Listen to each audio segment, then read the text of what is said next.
If you'll please stand for the moment of silence and the pledge with Janet Cushman.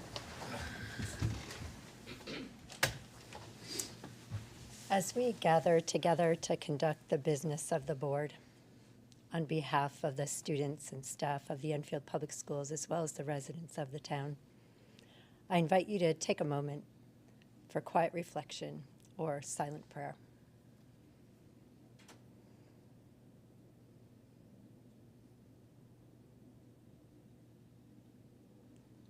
And for the pledge. I pledge allegiance to the flag of the United States of America and to the republic for which it stands, one nation, under God, indivisible, with liberty and justice for all. Okay. Fire evacuation announcement. In the unlikely event of a fire, you can exit through the back doors of the chambers out to the parking lot, or you can exit out the side doors here, take your first left down the stairway and out to the parking lot. Kathy, can we have roll call, please? Mrs. Cushman, Here. Mr. Gauss, Here. Mr. Kober, Here. Mrs. LeBlanc, Here. Mrs. Pickett, Mr. Ryder, Here. Mrs. Acree, Here. Dr. Calnan, Here. Chairwoman Riley. Here. Okay. Mr. Macchio, board guests. Who do we have this evening? Or are we going to pass? Well, we had scheduled this evening. Yes. Michelle Middleton, Assistant Superintendent for Curriculum and Instruction. Unfortunately, she is under the weather. And rather than having her come and potentially get everybody else sick. And get worse, we don't want that. And what's that? And get worse, we don't want that. Yeah, no. So we decided to keep her home. Actually, she tried to come to work today, and we sent her home. So we're going to postpone her. We'll likely have her back on April 8th. I have an open slot for board guests, and she can provide you with the next generation accountability results at that time. Okay. All right. So we're going to move on then to superintendent's report. Student update. Izzy, you want to go first? Sure. Hello, everyone, and happy Black History Month. We started off Black History Month this year with a assembly. We had a talented group of musicians called Bombo de Aquí come in to talk about an Afro-Latino music genre and dance. I know a lot of students had a lot of fun with that, so I would say it was a success. We also have upcoming, my favorite, the Blues and Beyond Assembly, coming up the 21st. I know we did it last year, and a lot of students found it was very fun. It's basically just an assembly about the history of blues and music within the Black community. And going on theme for the past few meetings, the Black and Brown Student Union is hosting a Valentine's Day raffle during lunchways in the cafeteria. One ticket is going to be $1. All of our proceeds go to our first class of Black and Brown Student Union members, and we're getting them souls for their graduation, which is just like the things that go over. And those are very expensive, so please buy the raffle tickets. When you get the raffle tickets, you'll be entered, and then you can get a Valentine's Day basket, which will be announced on Valentine's Day. So you can get your tickets up until the 13th. Also, we have CT State as Nuntuck coming in. They came in today, and they're coming in on Thursday to work with seniors who need help applying to the school and also who need help applying to FAFSA. It's going to be in the guidance office at 9 a.m. both days. We also have the ASVAB test on Wednesday the 19th. It's going to be at 8:15 a.m. This test is for any students that are going into the military. So I know we had it last year, but if you guys are still wanting to go this year, or maybe it's like a new kind of, you're thinking you want to go into the military, it's February 19th. We also had Looking in Theater. They did a presentation with about 5 PE classes yesterday talking about compassion and kindness. We also have our Enfield Youth Survey coming out tomorrow during second period, which is basically made by our Enfield Youth Council, which is, we host it at Alcorn, and they're going to be talking about drug use and misuse in youth. Good evening, everyone. So we have some fundraisers coming up. Best Buddies is having a fundraiser today at Red Robin. That's actually going on right now. The freshman class will be having a fundraiser also at Red Robin from 11 a.m. to 8 p.m. on February 18th. And this Friday, Safe Grad will be selling roses as a fundraiser in the main lobby of Enfield High, and they'll be $3 each or 2 roses for $5. Cash or Venmo will be accepted. Something exciting coming up, spring sports will be beginning at the end of March, so that's exciting for anyone who plays spring sports. And EHS will be having a chamber orchestra field trip to JFK on the 13th. So that is what I have for tonight. Thank you. Awesome. Thanks, ladies. Wow, we are expedient this evening, aren't we? We are on a schedule. There are people that are sick. Everybody's got to get home and before weather starts. So, let's keep moving. All right, yes, ma'am. So just a reminder for everybody that we will be dismissing early on Friday, February 14th, and that we are closed on Monday, February 17th. On Tuesday, the 18th, we do have professional development for staff. So the students, Izzy has a nice big smile on her face because she has a nice long weekend coming up. And the other item in terms of the Enfield Public Schools update, just a update for the board and the community regarding the vision of the graduate work. The work is continuing. We have sort of narrowed it down to 2 acronyms that we are still working through in terms of what those will mean and how we'll bring those forward. It's at the administrative council level at this point still. We are planning, a next step will be for us to be sharing it out with the staff, and we already have had some conversations about what we will be doing in order to collect community input on those acronyms as well, in terms of what it will be meaning moving forward. So you will see some next steps. Don't be surprised if I have them as one of your board guests coming up in the spring. So we will provide you an update with that. The other item, just of a update for you, is the Connecticut paid sick leave law. We did try to send out a memorandum to the entire district in terms of the staff regarding what that Connecticut paid sick leave law actually means, how it's impacted here in the municipality, and what potential changes may be coming down the road, because there is some legislative bills that have been submitted to sort of remove it for us. But a lot of questions from the staff. The staff, I will tell you, is taking advantage of it at this point in terms of being able to take an hour here or an hour there. But food for thought, just wanted to make sure that you had that as an update. And really my biggest update will come in one of the future agenda items where I'll walk you through the latest and greatest version of the budget. Perfect. Okay. We are at audiences already. So everybody who comes up, you have 4 minutes, and just state your name and your relationship to the district. Thank you. Okay. All right, first up, John Santinella.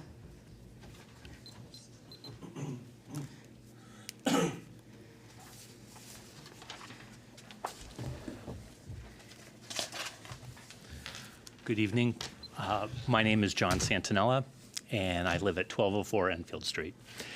I am here tonight to talk to you about the budget presentation, which you all received last week. And for the last several days, it has bothered me tremendously. And I want to talk about budgets and what budgets are intended to do. Budgets set our priorities and tell people what is important to us. And to look at the budget that was presented and the asks that are in it, it would lead people to believe that everything is okay. Things in our schools are not okay. Our kids are not okay. 29 kids in the classroom is not okay. No support for the people who need special needs, who have special needs, is not okay. The ask was far greater than what's been put forward. And I think we can do better. And we should strive to do better. I don't know when Enfield stopped making education and educating our kids a priority. And what happened last year was a tragedy.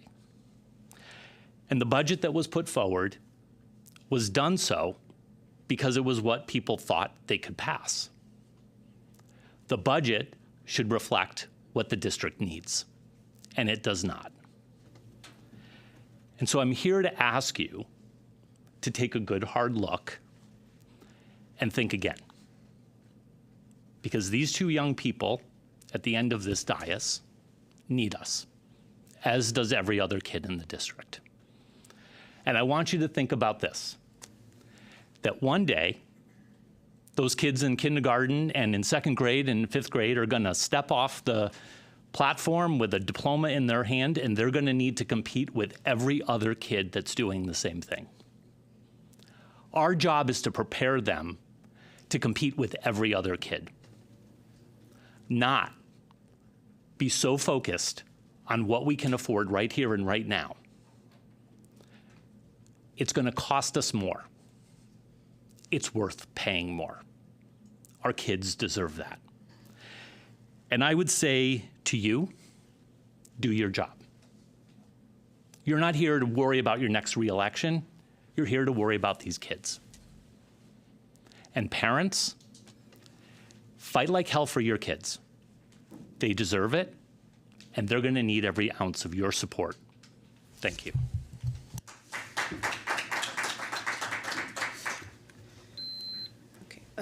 Virginia Prentice.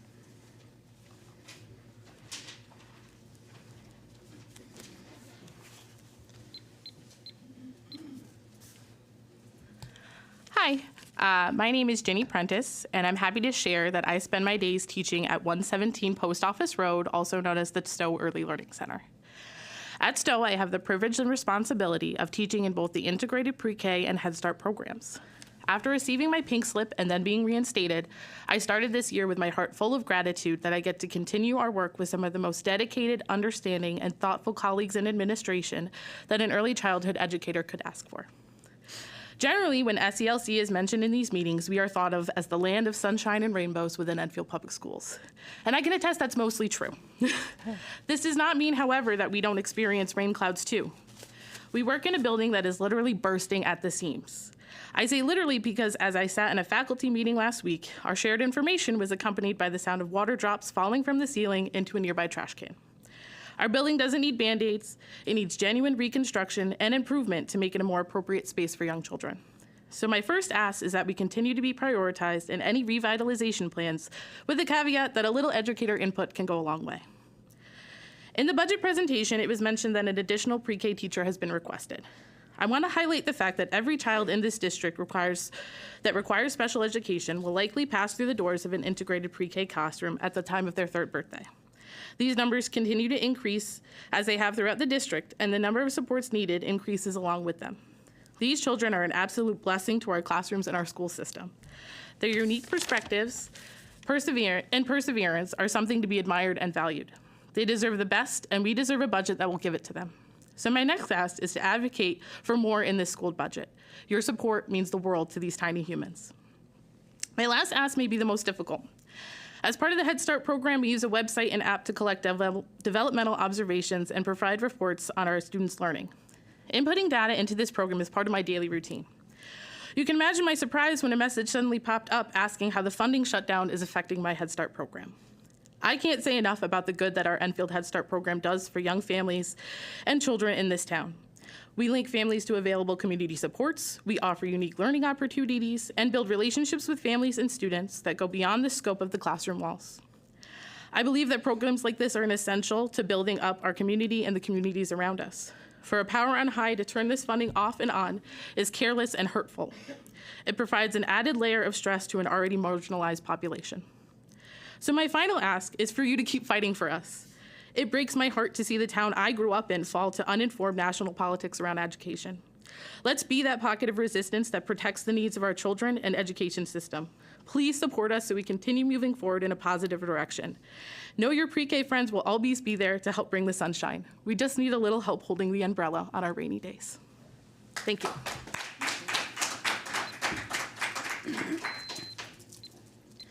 Pam Townsend.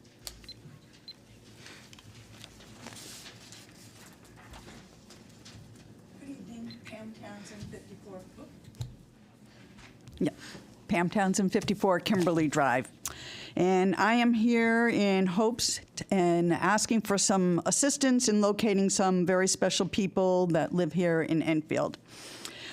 In partnership with Connecticut Veterans Affairs Commissioner Ron Welch and Major General Francis Yvonne of the Connecticut National Guard, the Office of Lieutenant Governor Susan Beitzowitz will host a ceremony to thank members of the Greatest Generation. The ceremony is scheduled for Monday, May 19th, beginning at 11 a.m. at the Governor William A. O'Neill State Armory, located at 360 Broad Street in Hartford. All World War II veterans are invited to attend. The town of Enfield is working with Enfield's veterans organizations to contact all World War II veterans currently residing in the town of Enfield. If you are or you know of a veteran that served in our military during December 7th, 1941 through December 31st, 1946, you are requested to contact the Enfield Town Clerk, Sheila Bailey, at 860-253-6438 or email her at sbailey@enfield.org. The veterans' information must be received by April 5th, 2025, in order for us to coordinate with Lieutenant Governor Beitzowitz's office.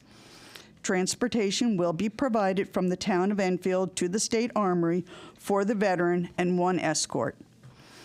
The ceremony will commemorate the 80th anniversary of the end of World War II, which ended in September 1945. In the words of Lieutenant Governor Susan Beitzowitz, it is important to thank these members of the Greatest Generation, as it is because of their service and sacrifice that we live in a free and democratic state and nation today. We hope that the Enfield community will help us identify every World War II veteran residing in Enfield. And for those veterans that do not reside in Enfield, it is recommended that you contact your town clerk for details. Everyone is invited throughout the state of Connecticut. Thank you. Lucian Lefevre.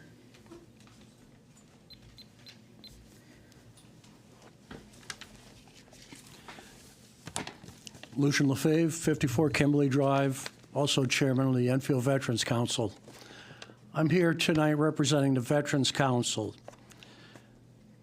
We would love to invite all the different school clubs, teams, groups, whatever, in the Enfield school system to participate in our upcoming Memorial Day Parade. I would love to see Buzz Robotics, Best Buddies from one of the schools participated in one of our parades prior to this. It was wonderful to see them out there. The school teams are more than welcome to join in, march in uniform. If they have banners, carry a banner identifying who they are.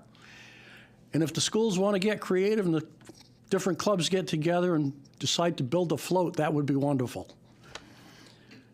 We already have the privilege of having the Enfield High School Band march in our parade and play music at the town green for our ceremony. In the past few years, we've also been graced with the honors choir to sing our national anthem during the ceremony. We'd love to have more participation from the schools. I'll put it out. It goes to the superintendent's office, deputy superintendent. Hopefully it filters down to the principals within the schools and out to the different organizations. I've made contact with Buzz Robotics already. So we're just looking forward to get more town involvement in our veterans parades. I think it would give the children from the school the opportunity to be firsthand out there with the veterans who fought and died to keep this country free and for the freedoms that we have. So with that, again, we will be sending out a written invitation to the superintendent's office to disseminate down into different schools, and we would love to have as much participation as possible. Thank you. Cherie Winans?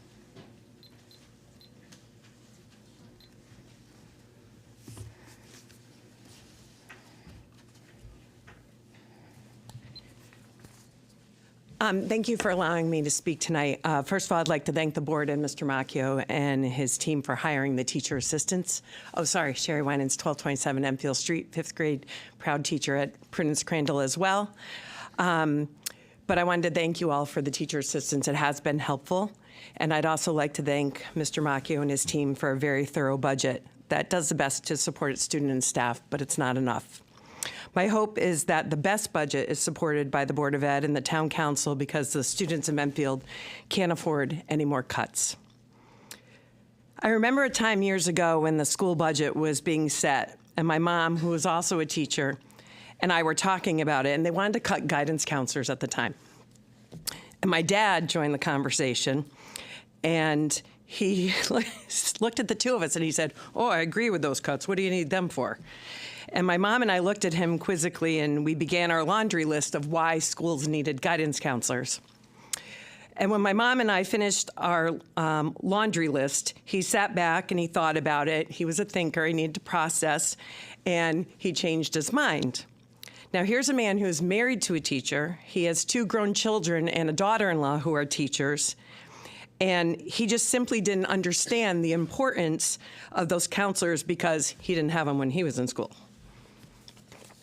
So just like my mom and I helped my dad to understand, I wanted to shed some light on what each day has felt like as a teacher with 30 students in my class. I was trying to think of an analogy that would help, and after bouncing some ideas off one of my teacher's friends, this is what we came up with.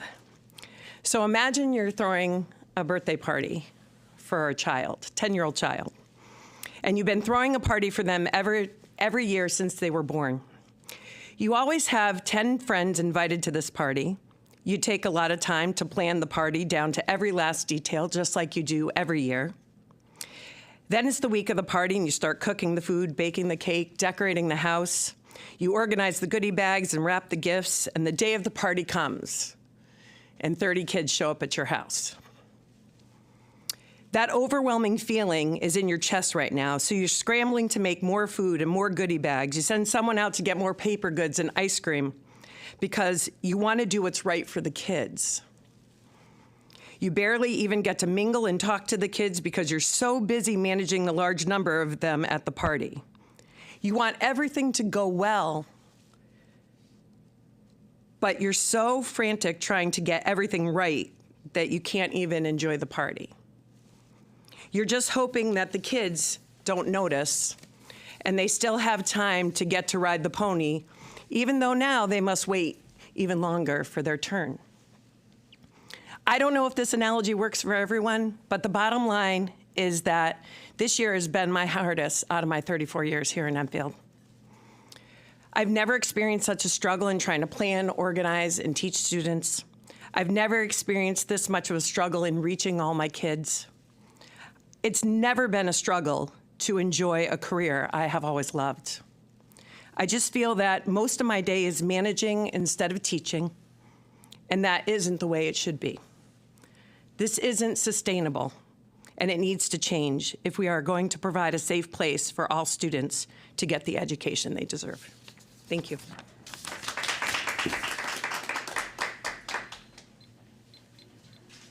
Maureen Griffin.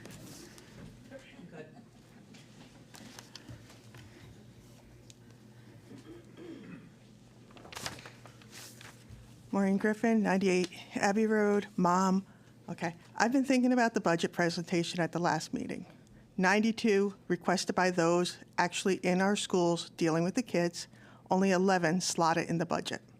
Now, I understand the reality of the current town council majority and the level of importance that they seem to give the funding of education as it should be. I know there's not a chance in that a budget with all 92 positions would be accepted and passed. However, I wish that the budget had been written with all positions included. Not having them gives the false impression that things are going smoothly in our schools. It gives cover for the false narrative that the positions were superfluous. They are not. Not only have people spoken here about the loss to our kids in their education, A mother spoke eloquently at the last town council meeting about how badly her child's experience has been this year compared to last year. He's fallen apart, that poor child and those poor parents seeing that. For kids to do well, they need to feel seen and valued by the people teaching them. There is no lack of effort on the part of staff. They are simply forced to be operating in containment and crisis management mode because they are overwhelmed by the needs and numbers of the children entrusted to them. We are failing the kids at all levels. Every school has lost valuable programming and services. In the high school, my kids are there, so I'll talk about that. The Career Center was lost. Guidance is trying to pick up the slack, but with less people.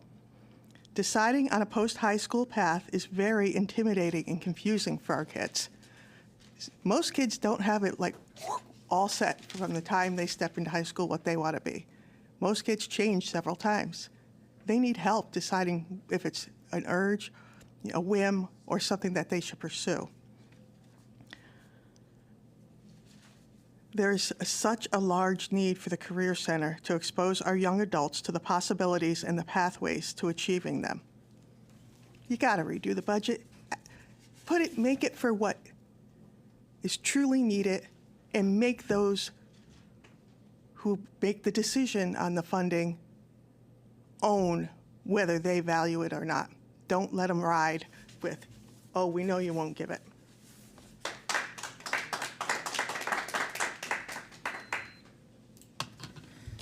Okay, moving on to board member comments. Who would like to go first this evening? Anybody? Dr. Calnan? On February 6th, On February 6th, Governor Lamont made his two-year budget proposal. We should take note of two items in particular. First, this budget takes the first preliminary steps toward establishing universal preschool in Connecticut, and we have to make ourselves ready for it. There is now some measure of urgency in replacing Stowe with larger and more suitable accommodations, and this should be high on the list of priorities of the School Renovation Committee.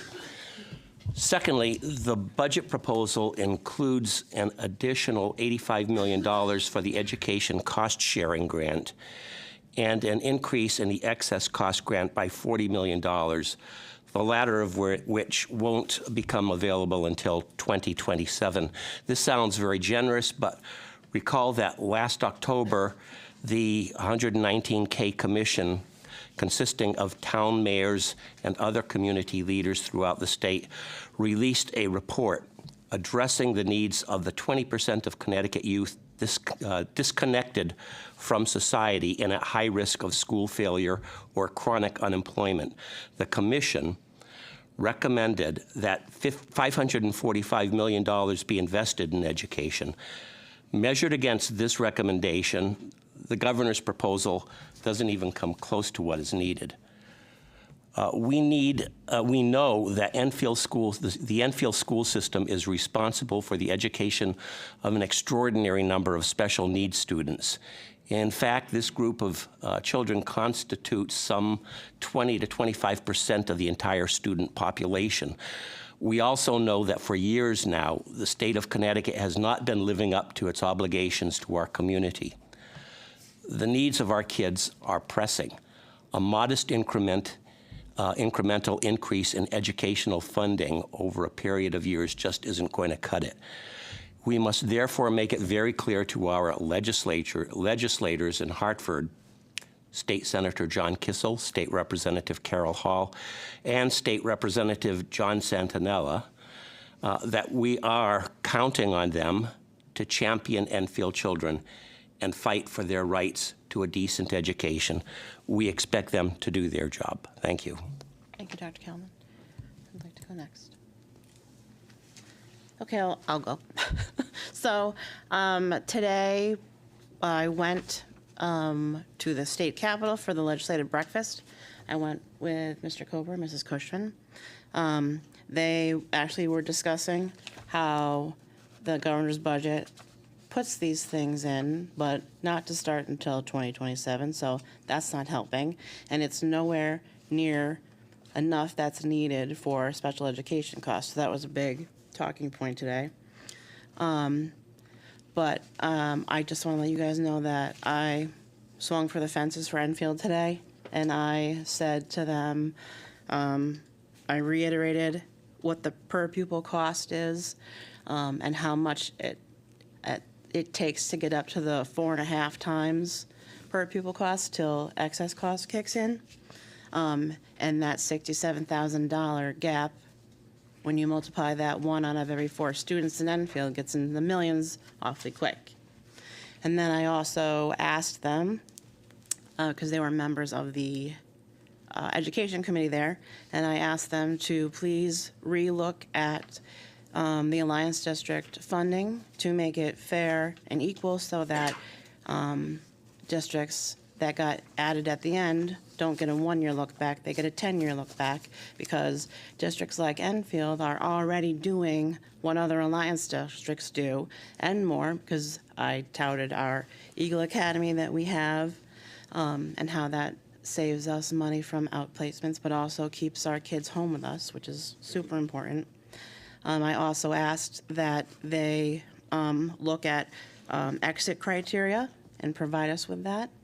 And also ask that once a district meets that criteria, that they then hold that district harmless for losing funding, because obviously, if the district is performing at your performance standards, that's the amount of money that the district needs to continue to meet those requirements. So that's what we asked for today. So hopefully, it did not go on deaf ears, but we need all of our legislators pulling in the same direction. They are definitely hammering on the base per pupil cost. That hasn't been changed since 2013. That's one of their big priorities, so hopefully that will change. So, we'll just keep fighting for Enfield and, what our students need, and hope we can get a fair shake from them on that. I'll give comments when we get to the budget part about that, but I'm good. Anybody else want to go?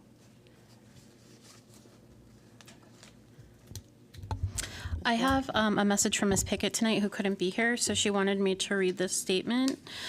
She says, "I'm sorry I can't be there for this public discussion tonight. I have shared my budget concerns through the outline process of the superintendent and feel confident that my caucus will represent my questions and concerns.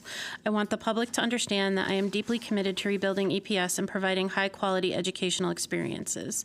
My priority is the academic supports for our students and staff.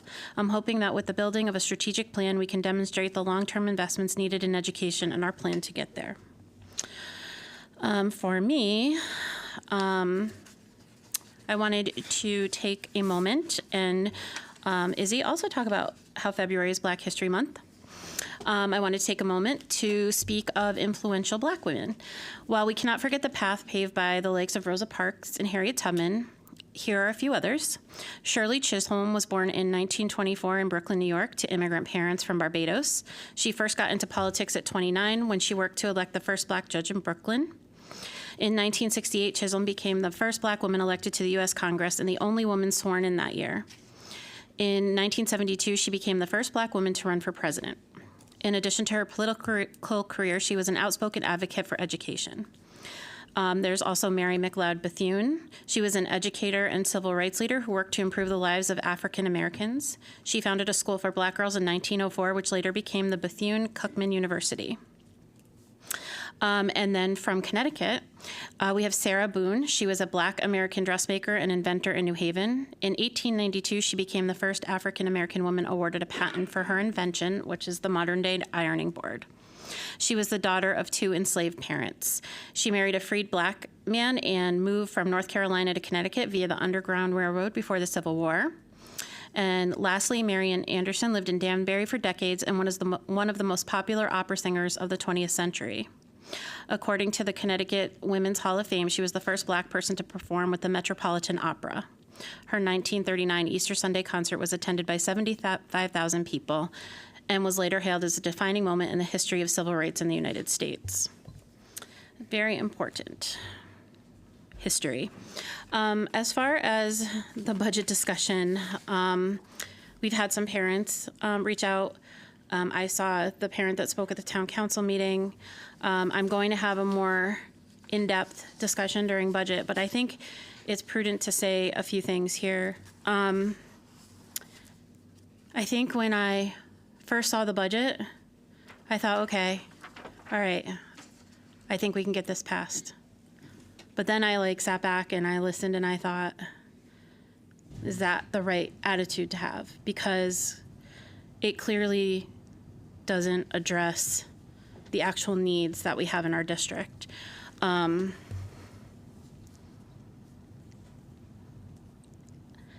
it's a hard call, but we have to listen to what the needs are in our district. We have to listen to the parents. We can't just add 11 staff because we need so much more than that. And so we're going to have, I appreciate Superintendent Macchio's way he wants to discuss the budget. We're going to have the discussion tonight during the budget. But I hear you and I understand you, whether you're a parent, whether you're a teacher, whether you're a resident. I would like to say that I can only speak to Councilman Representative Santinella. He has reached out several times to meet with the Commissioner of Education. He's also spoken with the Finance Committee, the State Finance Committee that we had here as guests. So I know that Representative Santinella is working hard for Enfield at the state level, which is something we haven't had in a very long time. So I appreciate that. So he is listening, Dr. Kellnan and Mr. Eiley. I know he's listening to that, but I hear you about the budget, and I'm going to have a lot more to say during the budget discussion. But I really appreciate you guys sharing with me how you're feeling about it, because I don't think that, I guess you hit the nail on the head, Ms. Griffin. Let's make the people who hold the purse strings show us how much they value education, because this isn't enough. That's all I have. Okay. Anybody else? Okay. So, Mr. Cover? All right. Thank you, Madam Chair. I'm going to start off with a shout out for Enfield High Wrestling. Ethan Bonaducci captured his 100th win last month, and Jacob Byler captured his 100th win as well a couple weeks ago at the Ben Alex's duel. Both students joined Justin Byler from the class of 2020 in the 100 win club as Enfield Eagles. So great job in accomplishing that milestone. With some changes at the federal level, new membership on the board, and elections coming up, I just kind of wanted to talk briefly about a top-down Board of Ed overview, like the who, what, when, where, and why. And a lot of this might be repetitive, but I think it's important as we, get into the legislative session and the budget season.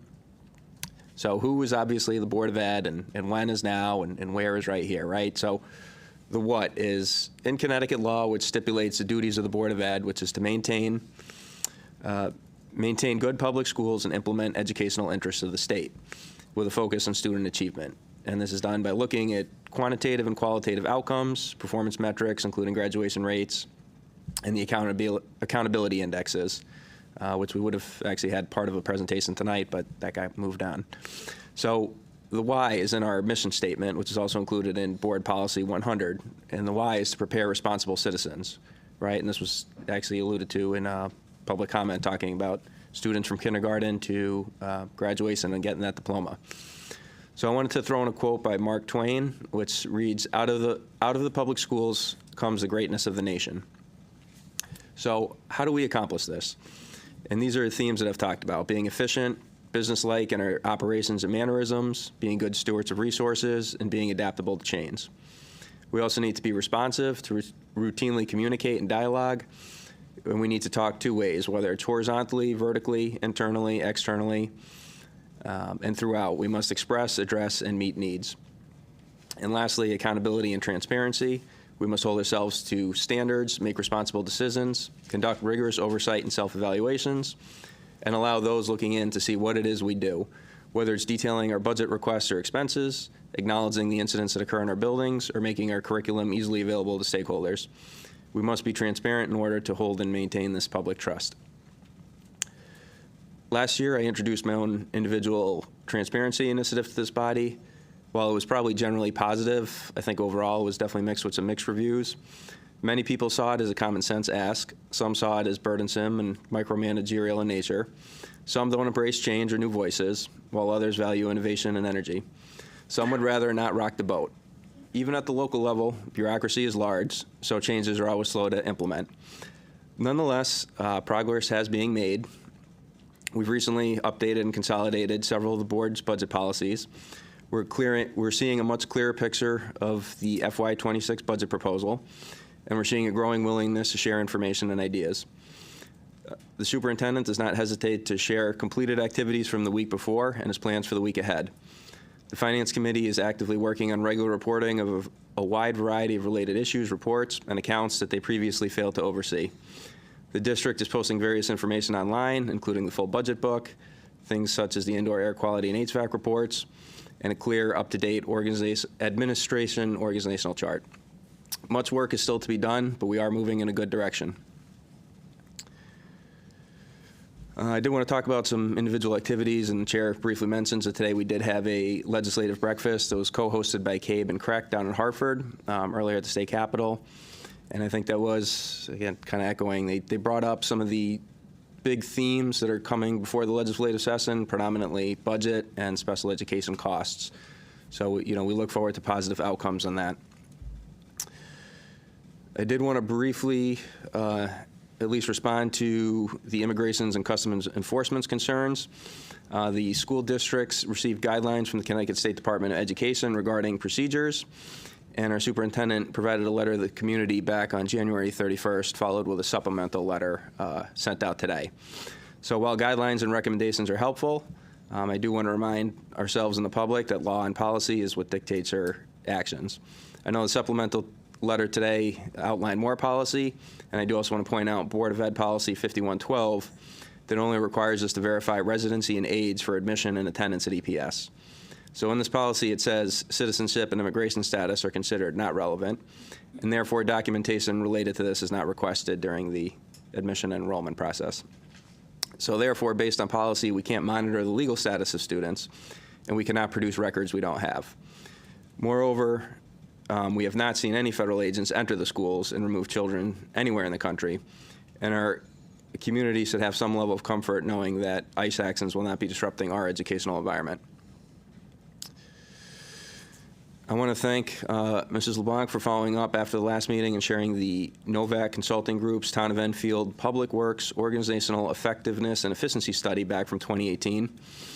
I found it intriguing that many of the recommendations were made to prioritize preventative maintenance and reduce reactive work, as well as, and I quote, implement a work order system to track and assign work, items that we are now possibly finally embracing or beginning to see the value of some 7 years later. So kind of an informal question to the Joint Facilities Committee, if the board can continue getting, updates and progress reports. I know I've heard some of our buildings don't have heat working throughout the buildings. I know other buildings have heard that ceiling tiles have fallen in the classroom. So I did, again, to Joint Facilities, if they got any feedback, is the new ticketing system fully implemented? If so, are they tracking the average turnaround for work orders? And then also, are there records and logs of cleaning and maintenance that are being done?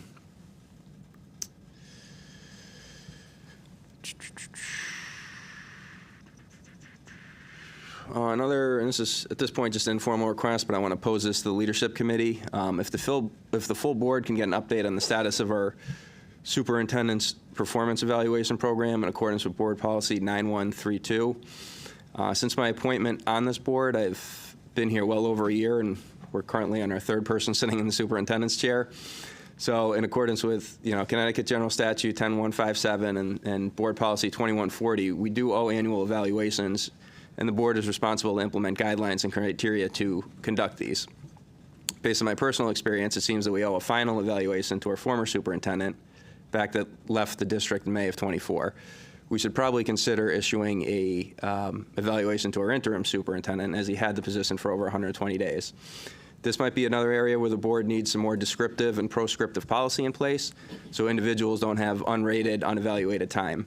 Not only might this leave gaps in their personnel records, it also leaves a gap in properly assessing and documenting their performance and their potential to possibly fill that spot. Therefore, again, to the leadership committee and the chair, if we could possibly look at scheduling a superintendent evaluation workshop in our formal training session for the full board. I also did want to address the PowerSchool data breach and just reassure the community that that is being taken seriously and closely monitored. Again, I want to thank the superintendent. Back on January 9th, he sent a letter out to the community regarding the cybersecurity incident. And I just want to ask that any updates continue to be promptly and publicly shared.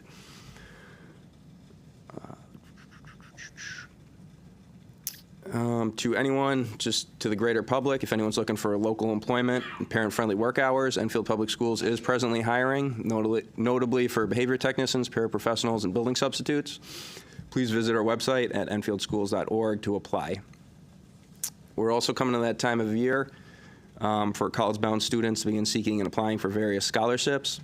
A couple that ring close to me is the National Guard Association of Connecticut proudly announces their FY25 scholarship application for NAGACT, National Guard Association of Connecticut, members and their dependents. So for a list of those eligible to apply, we recommend that you visit the website, www.ngact.org. There's also the Connecticut National Foundation Incorporated, and they're happy to announce they're offering 10 scholarships totaling $38,000. Applicants need to be aware that there are different applications and instructions and deadlines for their 2 different sets of scholarships. And more information can be found on their website, www.ctngfi.org. Also, the International Association of Firefighters, to include our local 3059, offers a number of scholarship opportunities for both IAAF members and their dependent family members. You can visit IAFF.org/scholarships for more information on that. And lastly, a good resource put out there is called Career One Stop, sponsored by the U.S. Department of Labor. And it has an online tool to find more scholarships and award, including those in the fields of fire services, EMS, and first responders. And that is careeronestop.org. And that will conclude my comments. Thank you. Thank you, Mr. Colbert. Mr. Colbert, can you please send me your questions for joint facilities before the meeting that we have on Thursday? Yes, will do. So I can ask them? I just want to make sure I got them all.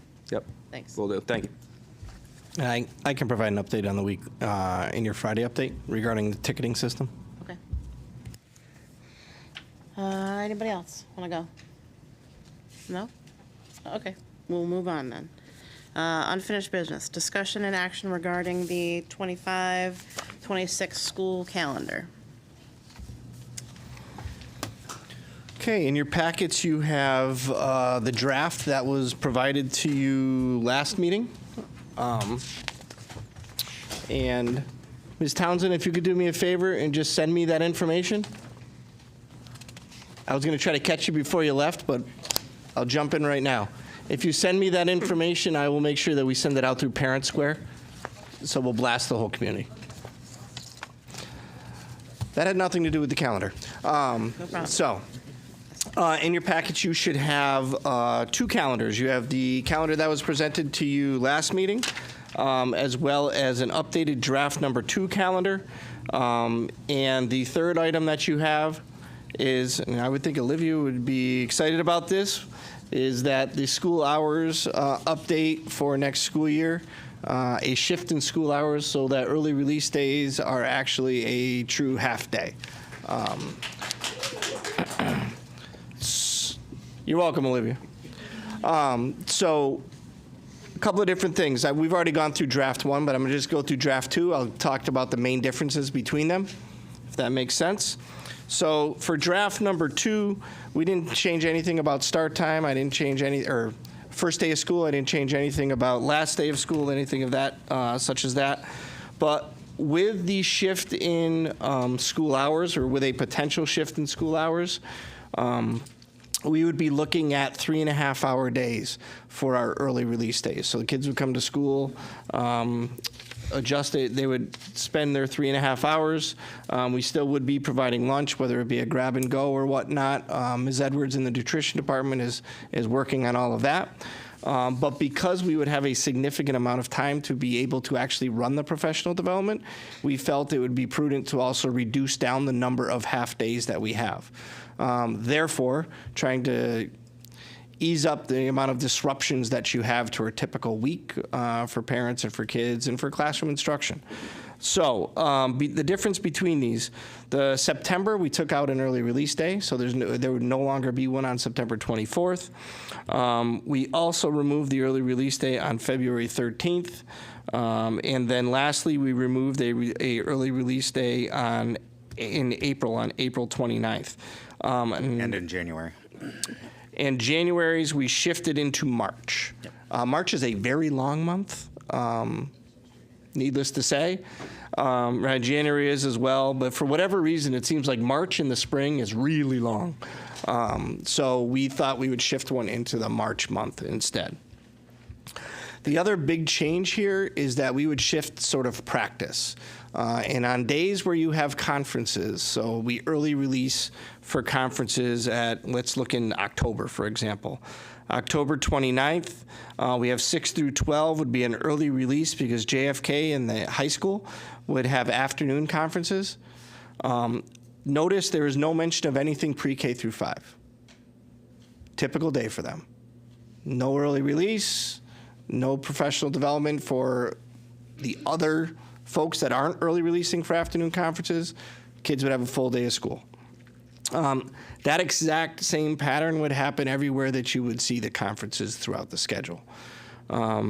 We still have the same pattern in terms of the high school and JFK having afternoon conferences in October, but then evening conferences in November. No reason for an early release for evening conferences. It's full day of school. And really, I want to say those are the major changes. Last 2 days of school would still be early release days. All of our early release days would be the same. So there's not a difference between if it's an early release for the day before a holiday versus if it's an early release day for a conference. We have, and somebody can try to explain this to me, it'd be great. We do have a far right column on here which talks about emergency closures without lunch and no out-of-town bus. My understanding is that's for if we come to school and it's going to snow later in the day and we need to get kids out of school. It's one of those issues. We would keep them in school as long as it's safe to have them in school and that buses could get them home. We could go off of that. We could go off of the regular early release times, or it could be something in between. So we can leave that column. We don't have to have that column necessarily, but for comfort reasons, you may want to leave it. So that would be the major changes that you see between draft 1 and draft 2. Andy, anything I missed? Okay, good job. That's it. Ms. Winans, you already attended a meeting with me regarding this? I did. Did I miss anything? You did not. Okay, thank you. I will say, just because I mentioned that, it was presented through ADCO, but it was also presented through, I had the leadership of all of the unions, non-unions, and all the different groups. We're nice enough to spend half an hour, 15 minutes of their time on that Thursday where I had to cancel school. So they did still get online. Mr. Ryder, you had a question. Quick question about the school hours sheet. EPS integrated pre-K. It says there would be no morning pre-K if we have an early release day. Yes, I forgot that. I spoke with Ms. Valley over at Stowe, and the decision was made that on early release days that would affect them, that they would not have pre-K on those days. So she would be utilizing that time for her staff to be doing home visits and things of that nature. They'd be able to do some of their own individual professional development. There has been a request for them to shift back to the 4-day-a-week pre-K model, and then Friday is always off. We weren't going to be looking at that, but this would allow them some of that time to be able to do those home visits and whatnot that they haven't been able to. Thank you for mentioning that. Okay. All right, so Oh, he's got another question. go ahead, Mr. Ryder. My only other objection is still having graduation on the last day of school. I just think that that's not possible. I mean, we're going to have canceled days. So we've always had the graduation ceremony like a week after the planned last day of school. So I mentioned that when we got the calendar, I mentioned it in leadership, just wanted to say it out loud again. It makes me nervous. And it's just in terms of the legal side of this, and I think we discussed this once already, you can set your graduation date wherever you'd like, whenever you'd like, as long as it's the 180th day or later. Or after, right. So if we cancel, please don't let me do this, 10 school days because of snow, you don't have to move your graduation date because you only received 171 school days. The seniors are now allowed to graduate before that threshold if you set the graduation date at the time that the district calendar has 180 days in it. If that makes any sense to everybody. All right. Does anybody else? Go ahead, Mr. Coburn. All right, thank you, Madam Chair. So I'll just echo some of what I said last meeting, and I like the superintendent's focus with the second draft on, again, kind of reducing the number of early release days, because I think it's kind of distracting to the educational environment, parents, stuff like that, and causes issues with transportation and so forth.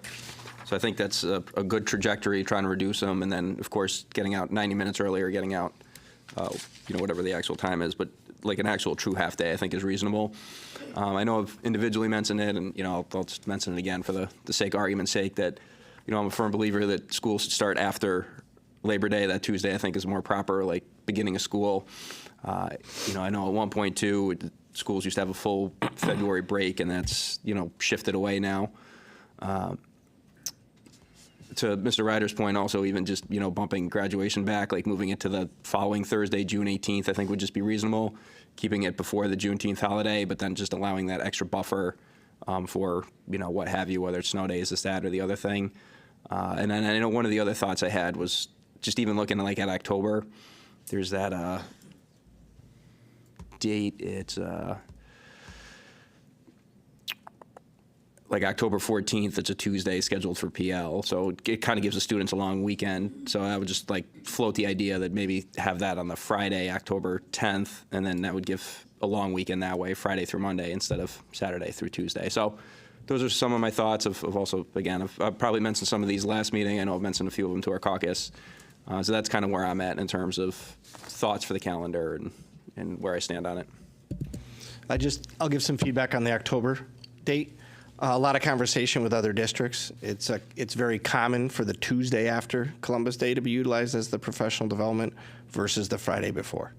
So where possible, we will try to align, because we have a number of actual staff that have kids that are also going to be home, and then you have your sports and whatnot that are aligned. So a lot of times that comes into play. And like CREC schools too, right? When they're busing and stuff.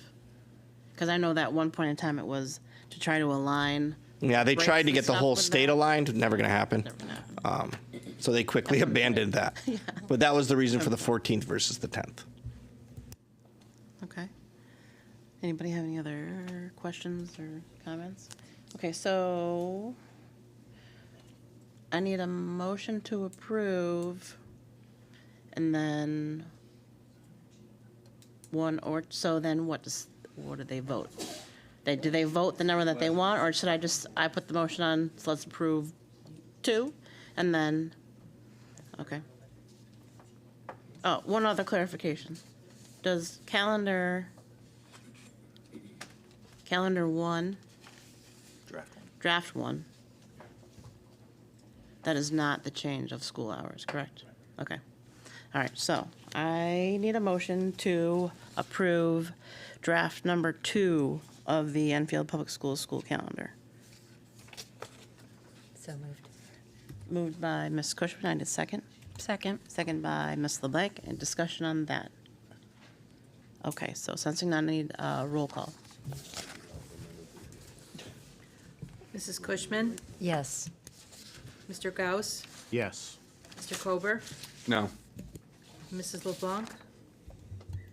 Yes. Mr. Ryder? Yes. Mrs. Acree? Yes. Dr. Calnan? Yes. Chairwoman Riley? Yes. Motion passes. Okay, moving along. New business. Discussion and action regarding the fiscal year 25-26 budget. Sorry, just give me a moment to work. Get my one arm worked here.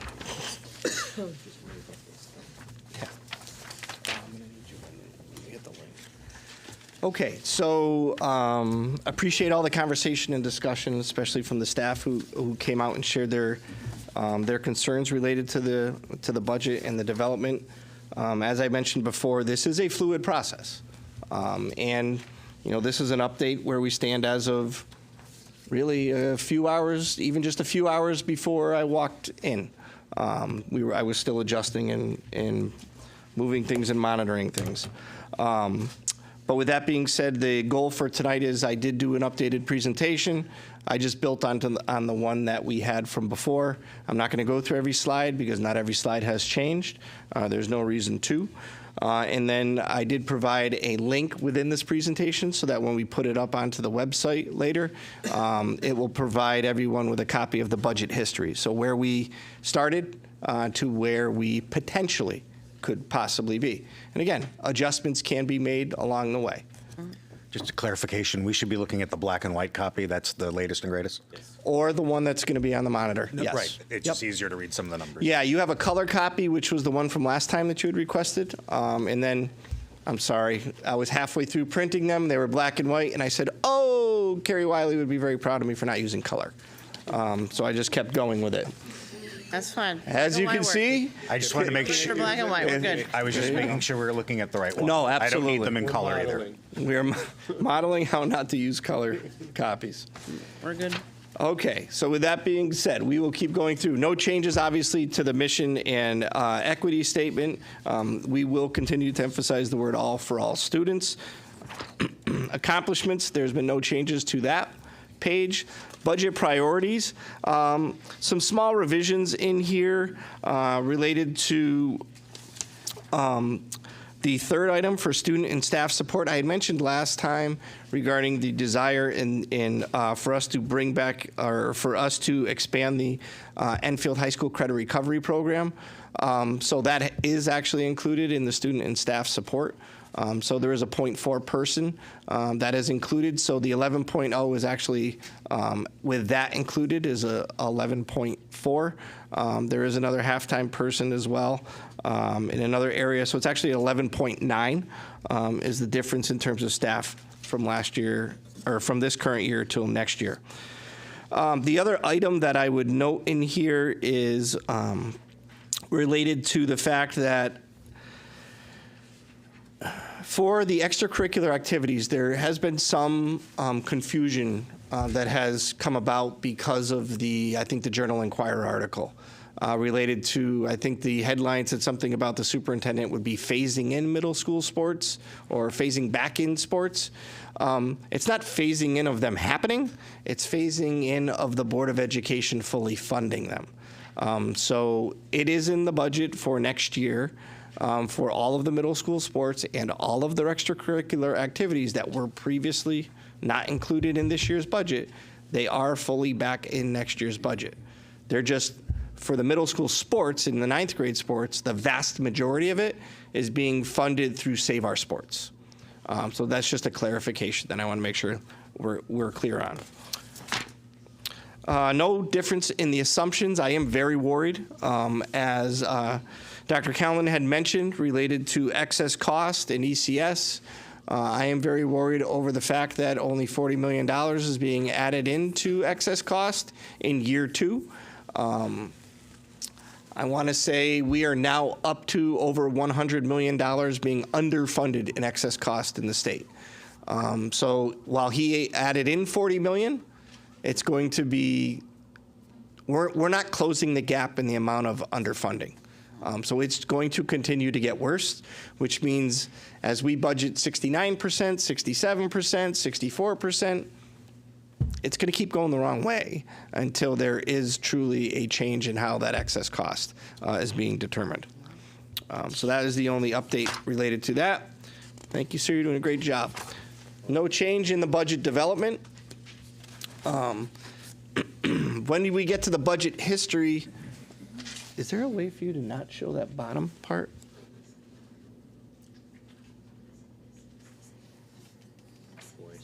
You know what I mean? All right, I'm not. Nope. Alex did it. Thank you, Alex. Or it just happened. Or I did it. Anyways, with the small adjustments that were made from last meeting to this meeting, when we presented the budget last time, it was 5.33. Unfortunately, the next day, we found an error in one of the cells that wasn't calculating properly. I had sent you out an update. It was 5.86. That was the budget that was put onto the website. So where we started was really 5.86. This budget, as you see this evening, is 5.24. What I will do as we get through the rest of this is I will take you through the various items that were changed or that were reduced or that were added in, because we have actually added additional information or additional items into the budget as well. So this is where we stand as of right now. No changes in the frequently asked questions. There was a little bit of shift in the budget drivers as we went through this process. And really, the percentages, small shifts. Salaries and benefits, 81.85%, a little bit of a change there. Salaries went up to 61.5% of the budget, and benefits went up a little bit. That should go to tell you that we added some folks into the budget. Transportation outplacements, professional services for the student. Everything else on the number 6 and number 7 in terms of technology, basically staying the same. I think they might have changed by 0.01 each in terms of their percentages. Interestingly enough, we did get some outstanding news from finance at the town hall, and our liability insurance, he felt as though we could take a significant reduction in. I want to say it was a little over $42,000 we could reduce that in, reduce the amount for when he compared the bills from this year to anticipated for next year.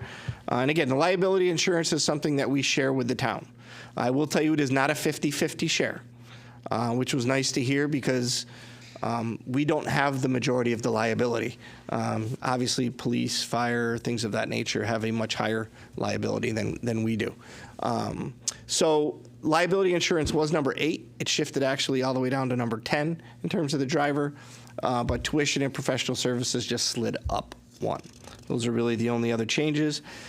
96.88% of your budget, this is your budget. I mean, these 10 items here are your budget. The other 2.12% or 3.12%, those are made up of 204 different account codes. So really, this is the overall budget. There was no change in student enrollment. Related to the FTE report, I did provide you an updated FTE report in your packet.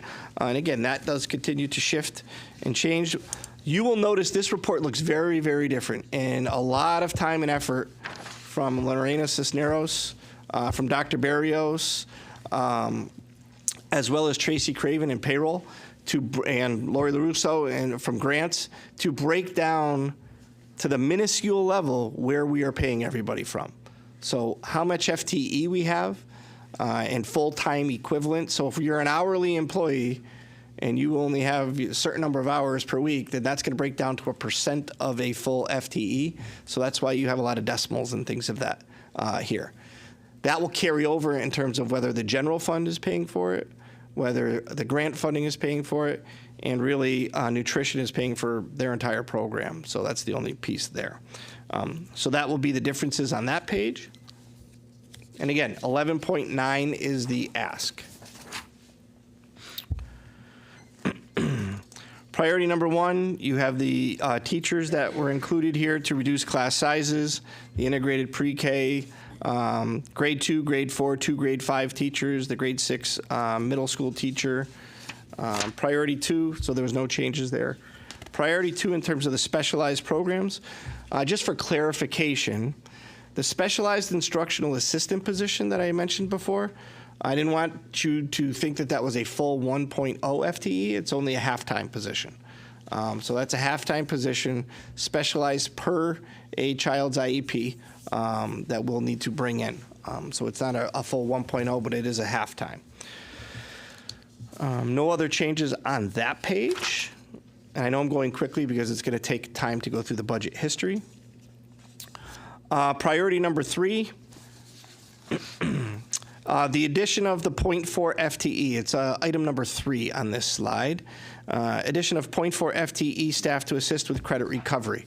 That is a staff member. We currently have a person who does some time for credit recovery. This will expand the amount of time that we're able to offer for credit recovery at the high school. So that was the change in priority 3. And for priority 4, the change was the money was allocated to bring back the late buses at JFK. I know I spoke about it last meeting, but you'll see as we get into the budget history line, the dollar amount that's associated with that. Grants and revenue. I keep my fingers crossed every day that those will remain our grants that we are able to have, whether it be Head Start, Title I, II, IV, whatnot. But as of right now, the grants have remained the same. And the only item that changed in terms of the key takeaway slide here was the far right, where it says click any of the text to view a budget history document. Fingers crossed, if you click that text, it will open up the budget history document. Okay, great. So can we slide that up a little? Can you scroll up? Yeah, perfect. Okay, so this will be a document that I will plan to continue to add to as we go through this process. I'll add to it between today and next board meeting. Should you make changes at the next board meeting before you approve, I'll add it onto the sheet. Should town council decide that they're making changes after you approve, I'll keep adding it onto the sheet. So this truly will be your history of the budget from the time that I first brought it to you. So if we base it off of current year appropriation, $77,429,555. That's what we have for a budget for this current year. I presented to you a budget of 5.86%. You can see that figure there. Now, what did we change? So, a little more? Perfect, stop. So there were some updates that needed to be made. There was an incorrect entry in terms of a salary for one of the directors. If you noticed in your budget binder, in your object breakdown, it looked like they were taking a $6,000 reduction in salary, not their normal percent increase per their contract. So that's why that shift is made. They didn't get this much of a raise. It was incorrectly put in at a negative. So the total difference was $10,677. As I mentioned, Lorena, Tracy, Lori, Dr. Barrios, a lot of time going through the grants, making sure that every grant was accounted for. So there were some FTE changes that were 50%, that were changed down to 25% to the Board of Ed, meaning that 75% were going to be paid by grants. Other ones, they went from FTEs of 100 to 75 and 25%. So there was a number of different people that she had to touch and associate with the grants positions. So some of them in our favor, others not in our favor. There was a degree change adjustment that was made. So we, per contract, if we receive notification prior to a certain date that somebody anticipates a degree change, we build that into their salary for the following year. So we had that shift that was made. We did shift the FTE for the salary from a certified to a non-certified. There are two lines there. It's right around in the middle. You'll see certified salaries of a reduction of $28,050, and then two lines down, you'll see an increase of $28,050. I wanted to show you both because that's one move that we had to make sure that it's properly aligned within the budget. That's obviously a net of zero. There was a .43 personnel assistant, so 15 hours per week that is in the budget. That's somebody that's actually going to be, that I had let you know we're bringing in for this year.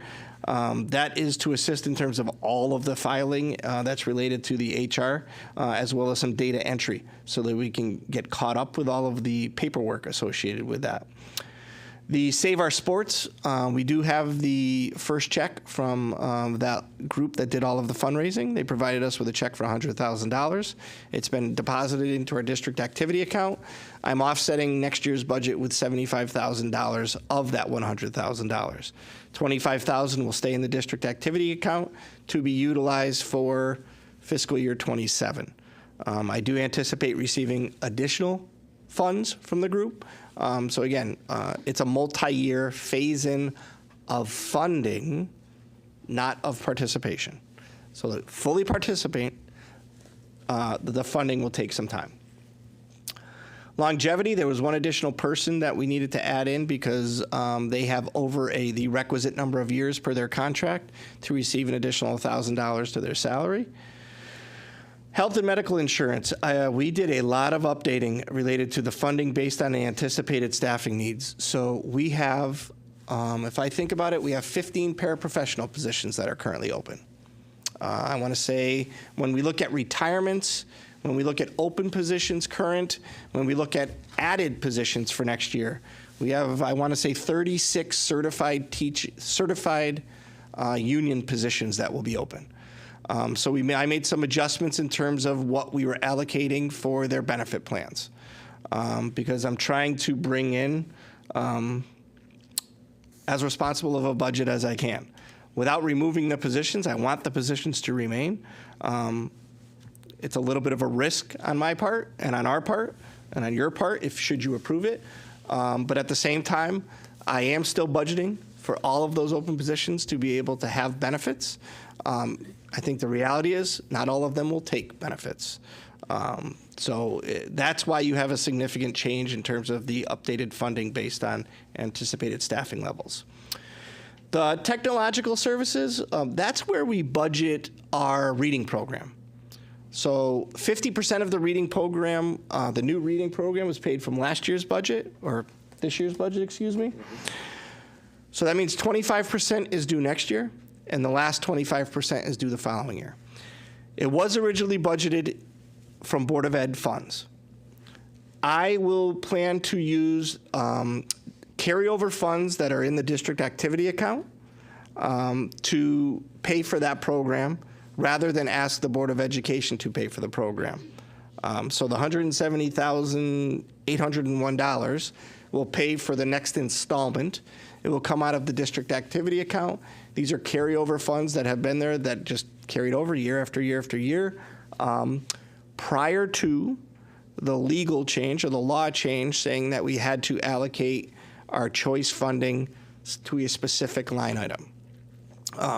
So we'll be utilizing the funds that are sitting separately right now. It's a way for us to pay down our district activity account and keep your Board of Education budget a little bit lower.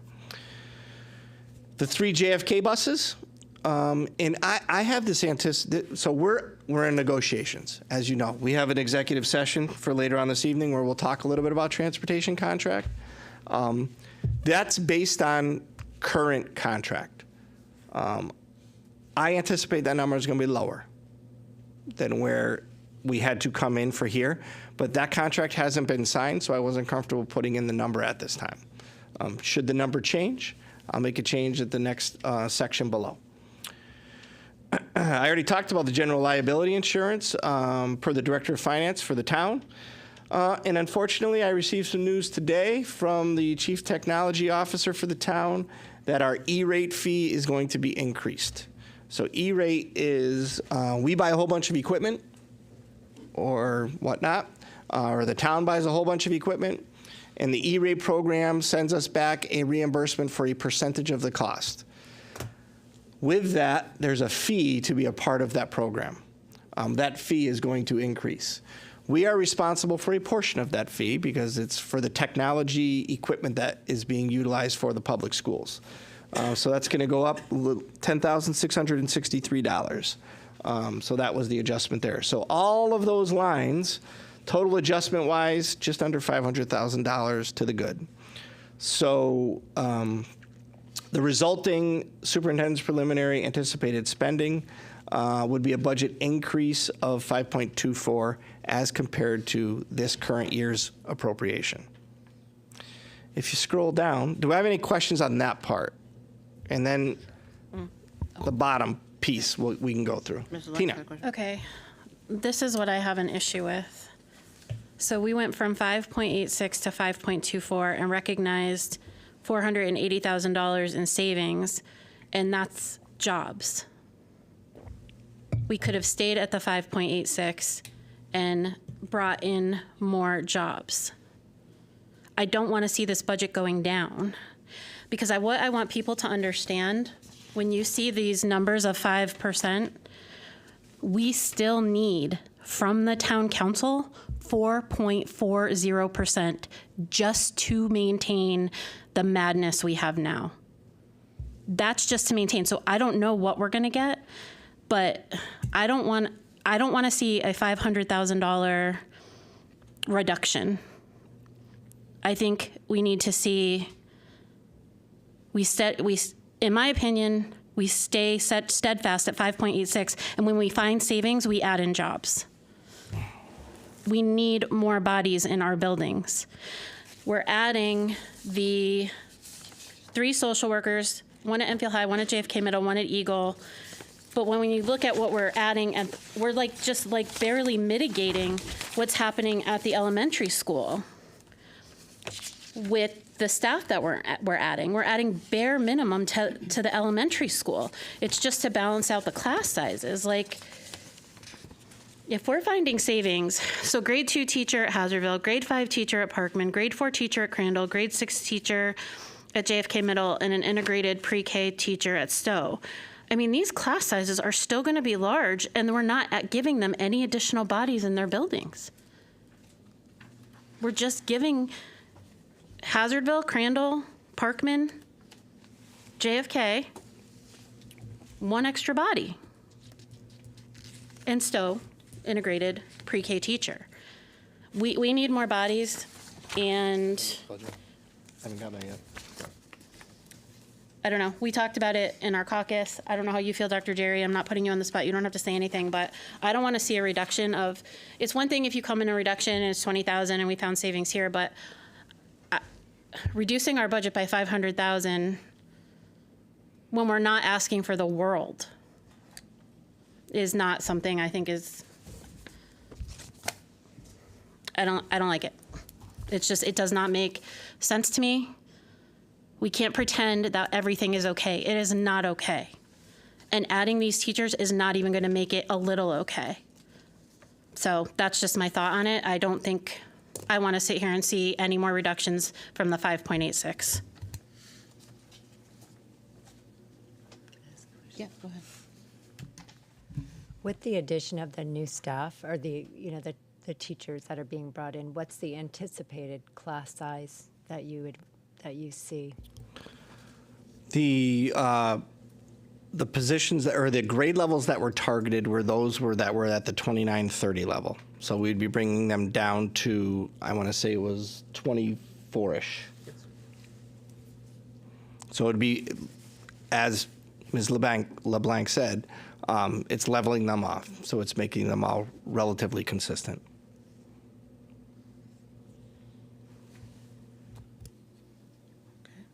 Anybody else have any questions? Want to keep going? I absolutely can. And again, this is a fluid process. So yeah, right. if the Board of Education says that I don't want 5.23, I don't want 3.1, I want you to come in with a 7.78, I'll go back. I got plenty of people I can put into the budget. I got plenty of items that we can do. I have sort of the next list of people that would be coming into the budget. That we have prioritized in terms of that. So I can absolutely add some folks in, but I just trying to be recognize that sweet spot, if you will. We ready? Yep, I think we're good. Has another question. One Oh, sorry. Just regarding the reading program. So the way you explained it, it was 3 years to pay it off. Now, are there parts of that reading program that are consumable?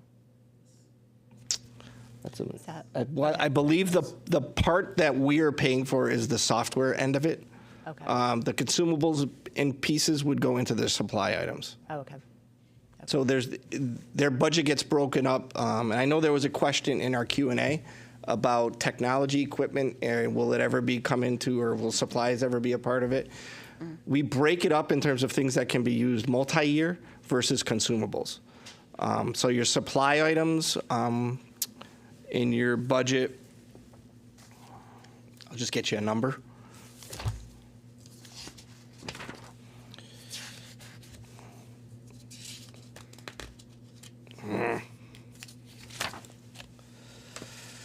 Everything in your 560100 to 564200, so the 600 supplies, those will be all of your consumables. This is only the software side of it that we're paying for. And again, it was sort of my plan. I want to say it was a 5-year that we had to do. So if we can manage to pay these last 2 years without putting it into the general fund, then we have some years we can build it back up to get to the point where it's more of a level. Ms. LeBlanc, you had something?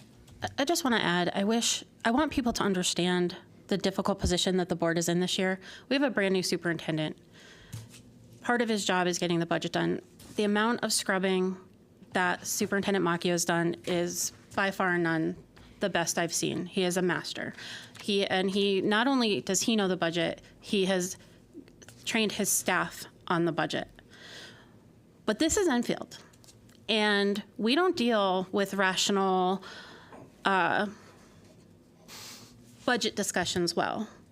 So I understand why this budget was created the way it was, and I want people to know that. I don't fault our superintendent for that,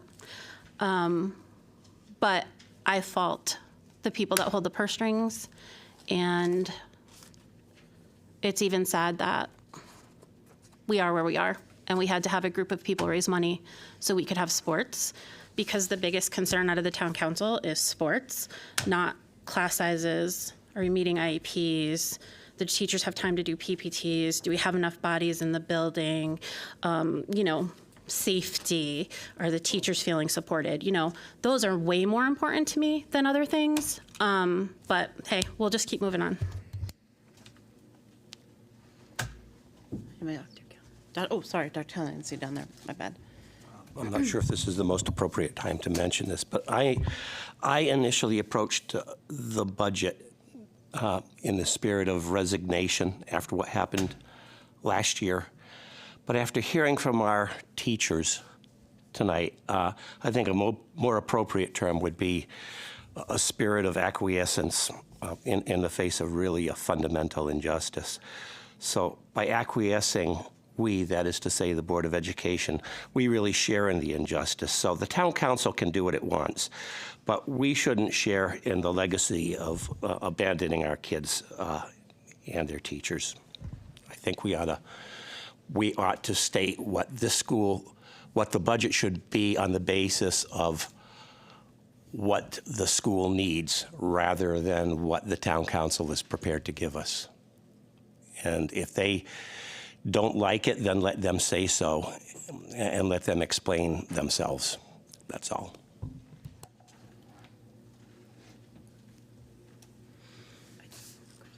You have a question? Go ahead.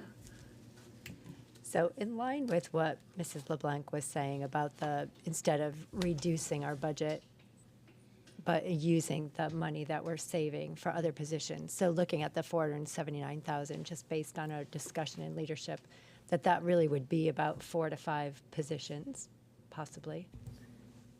Depending on the positions that you're looking to hire for, it varies, because obviously salary plus benefits. We typically look at about, when budgeting for benefits, to be conservative, we try to go with a single plus one, so sort of that middle level, which adds up, around $25,000 on top of it. So depending on what experience level you're bringing in, it can range, it can range anywhere from $80,000 to $100,000. It can be more than that. If you bring in a top step teacher, you're at $125,000. So there's a range, but it depends on what position you're looking for. The likelihood of, for example, finding a school psychologist that's brand new, I mean, they're a unicorn as it is. So we tend to budget a little differently for them, but it depends on the position. So if this doesn't put you too much on the spot, like when you say you have a list of like what would be your next steps, like what, could you give us an idea of what would look like if you had an extra 500,000? Not to be put on the spot. So there has been a lot of different conversations. There have been a lot of different discussions. I get phone calls, I get emails, I get everything from different citizens that want to see their specific programs brought in. I think it's about, and I believe Mr. Longy would agree with me that I don't tend to make a decision in isolation. I always bring it back to the cabinet level, the leadership, and we have the conversations at the administrative council level in terms of what would be the next step. Because I want them to understand that, while you may be at one school, there's a bigger community that you're a part of. So you may not get this position this time, but this is where you sort of would fall into it. I think we have varying needs. Obviously, class sizes, I put it as the #1 priority for a reason, because 28, 29, 30 kids in a class can't happen, it won't happen, and it's not going to happen. It's going to go down. I will say, I had a conversation with, and Sherry can back me up, we had a conversation back at the beginning of the year. I could have broken the classes up this year, but the relationships had already been formed. And the decision when having conversations with the teachers was to not break those classes up, but to get them some extra support. So that's what we went and did. Next year, not going to happen. We're not even going to start the year with those class sizes. Items that are on the table, if you were to scroll down a little bit, we're going to have significant issues or concerns at the high school if we don't hire a math teacher. Because we, as you know, through curriculum committee and your policy committee, that we just changed the graduation requirements. We've shifted some of those graduation requirements because of the financial literacy classes. So whether it be a math teacher that needs to teach it or a business teacher, out of those two, I think we need to bring a math teacher in, because I think you're going to get a bigger bang for your buck there, because our class sizes in our 9th grade classes specifically are large. 25 kids in your Algebra 1 classes is significant. And yes, I know that the 29 and 30 kids at the elementary level, but again, I'm trying to spread the wealth across this. So that's why the math teacher is included in here. That, to me, would be the next step that we would look to bring in. It breaks my heart that we lost programs, outstanding programs for school to career, things like at Snuntuck. Our kids are no longer have the availability of going over and taking part in any of 3 of their programs, in terms of like what the welding program or whatnot. The Career Center was mentioned tonight. That is a valuable piece that we need to look at. We are in desperate need of math interventionists, specifically at the middle school level. For as large as that school is, I think there's a single math interventionist. There needs to be 1 per grade level. So those are the items that I would look at. But again, I would not make the decision in isolation. We would look at it as a whole, and sort of that's how we came about where we're at. Does that answer? I know that was a long-winded answer to your question, but. Thank you. And I appreciate the comments, Tina. I do know the budget. I know it inside, outside, upside down. And again, I will present the budget that you want presented. This is my first go around here. Yeah. So I'm learning as we go in terms of what you folks would like, and I can come back as many times as you'd like. I'll be here for years to come, hopefully. This slide here, just so you know, and in spirit of when and if it comes that we're asked to reduce, this is how I would look at doing it. Because I'm sort of anticipating ahead of what will likely come. So and I just call this options to be considered. This is not the budget that I presented to you this evening. That you have. I talked about the mathematics teacher at the high school, $58,284. I took a little bit of a risk, and I thought we may be able to find a younger teacher who maybe only needs a single plan, hopefully. But that's not going to be, that's not the criteria that I use when we're hiring folks. We hire the best. We don't want just the okay. If I have a choice between 2 or 3 people, we want the best person we can. I had some great news a few weeks ago about the health insurance in terms of the trend. So there's a potential that we could reduce our health insurance percent increase from 16 to 15. That would save us just under $156,000. I have a meeting scheduled for next week where the January trends will be completed, where the cost balance between what the Board of Education pays for their high deductible plan and what the town of Enfield pays for their high deductible plan can be made. Because we have a higher deductible on ours, which means we should pay less. They have a lower deductible, but yet they pay less. So we've asked the insurance company to go back and recalibrate for us. So I'm keeping my fingers crossed that I will get some good news next week and potentially be able to reduce an additional 1%. That's not a duplicate up there. It's just, again, I'm thinking hopefully an additional $156,000 potentially could come off. And then lastly, our fiscal year 25 budget, we've talked about trying to reinvest to our 2%, not reinvest, that's not a good way of putting it, but taking any budget that we have left and shifting it into our unexpended fund so that when and if something catastrophic happens, when and if we have that large spike increase in something special education related, we have funds set aside to be able to go to. Currently we're at, I want to say we're about 1.6 million. Which is right around 2%, which is the max we can put into that. What I'm saying is that we take about half of that and we pre-purchase to help reduce our overall. Again, we don't have to do any of that. If we do none of that, we're at 5.24. If I take the 5.24 and just add in the math teacher, obviously that's going to go up a little bit. 1% is $770,000. So 0.1% is going to be $77,000. So you'll see your 5.24 would go up to like 5.34, 5.4. I don't want to, it would increase without. But again, I'm trying to, as I promised you last time, I'm coming up with here's potential scenarios for the when and if. I don't want to wait for it to happen. I want to prepare for if it's going to happen. Then if it doesn't happen, then I just wasted a whole lot of my time preparing. But I'd rather be prepared than unprepared. Go ahead, Mr. Colbert.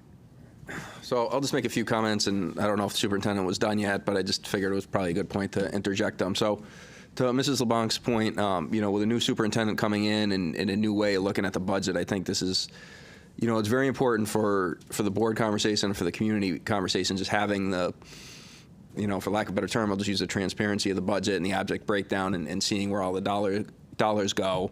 I know through some of the finance committee meetings, the superintendent was talking about just finding efficiencies and reducing line items and shrinking things. So I think that's very important, that we can all see that and combine things. I think one of the important things, too, to keep in mind is, and I know the superintendent spoke to it, was like his original budget presentation, 2 weeks ago when he unveiled it was that 5.33, and then subsequently within the 48 hours, he identified, the administrative error that brought it up to 5.86. So, I think that for the people watching that, may have not caught all that behind the scenes, excuse me, a lot of people are still tracking probably 5.33. So when you look at that to 5.24, it's not a huge jump. I know, obviously, as some people say, we want to balance, adding people and programs. After the reductions that happened last year, the goal is not to repeat that. So I think one of the important takeaways from last year is, and again, for lack of a better term, is probably just like realistic budgeting, and we can ask for a significant amount, but we do have to, and as again the superintendent alluded to, is kind of triage our needs, like focus on the high needs. And I think his budget priorities of the 4 areas, the class sizes, the supports, all the way down to extracurriculars are kind of important things to focus on. And we do need to keep in mind we're still at the stage where, the board, whether it's consensus driven and we direct the superintendent to adjust his proposal, or whether we make amendments to line items, I think this is the stage now between the next 2 weeks before we pass the budget that we are going to have the most control as to what we see as budget priorities. I think if we get to the point where we make an ask and we approve a budget, and then it goes to the council for appropriations, they can't touch the line items, but if they don't appropriate what we asked for and we're hit with that reduction, it becomes kind of this last minute scramble. And again, what we saw last year was almost that unilateral reduction where the board really had like 24 hours notice of a summary and all these changes, and then we didn't even get our budget book for about like 3 to 4 weeks. It was like June after we had kind of voted on it. So, going back to having foresight and being realistic, I think now's the time, if we want to have the conversation, whether it's adding or taking away or fine tuning the numbers, is between this meeting and the next board meeting is kind of, whether it's achieving that consensus or collaborating or getting the expert opinion as to where we want to end. I do think it's that, I think the superintendent used the word sweet spot, and I think, like the phrase I think of is just kind of like a reasonable, palatable number is what we really need to think about. And right now we're at the point where there's nothing being cut, there's some additions. I think that's probably reasonable. I think if we increase it by too much, then we're increasing the likelihood that it's going to be truncated. And I think at this point nobody's necessarily talking about, we're talking about increasing efficiencies and prepaying and stuff like that, so avoiding reduction. So I think we're at a good spot. I mean, obviously I'm open to more conversations. I think this is healthy, and I think this is some of the stuff I hope that we would have done last year, that we're doing it this year, to kind of figure out what our priorities and our needs are, so we can get a thorough budget, and move it along the stage to get it across the finish line. So I think that's what I got for right now, but I just wanted to put that out there. Okay. So I just want to add a couple things. Like, I've definitely gotten multiple emails from teachers telling me, what their day-to-day struggles are. I've gotten handwritten letters. I've gotten a couple of emails from some parents. The parent went to the town council meeting. Going into the schools, you can kind of get a feel. Obviously, we're not where we need to be, but I can't add 81 more people, because if you just say it's 85,000 per person for 81 more people, that's $6,885,000, which would bring the budget up to $88,851,000, which is an $11,422,000 difference, which is a 14.75% increase. And I don't think any way that would even remotely, we would get laughed at. And I think that somewhere in between the 11 and the 95 the answer is somewhere in there, for sure. I don't know what the answer is. But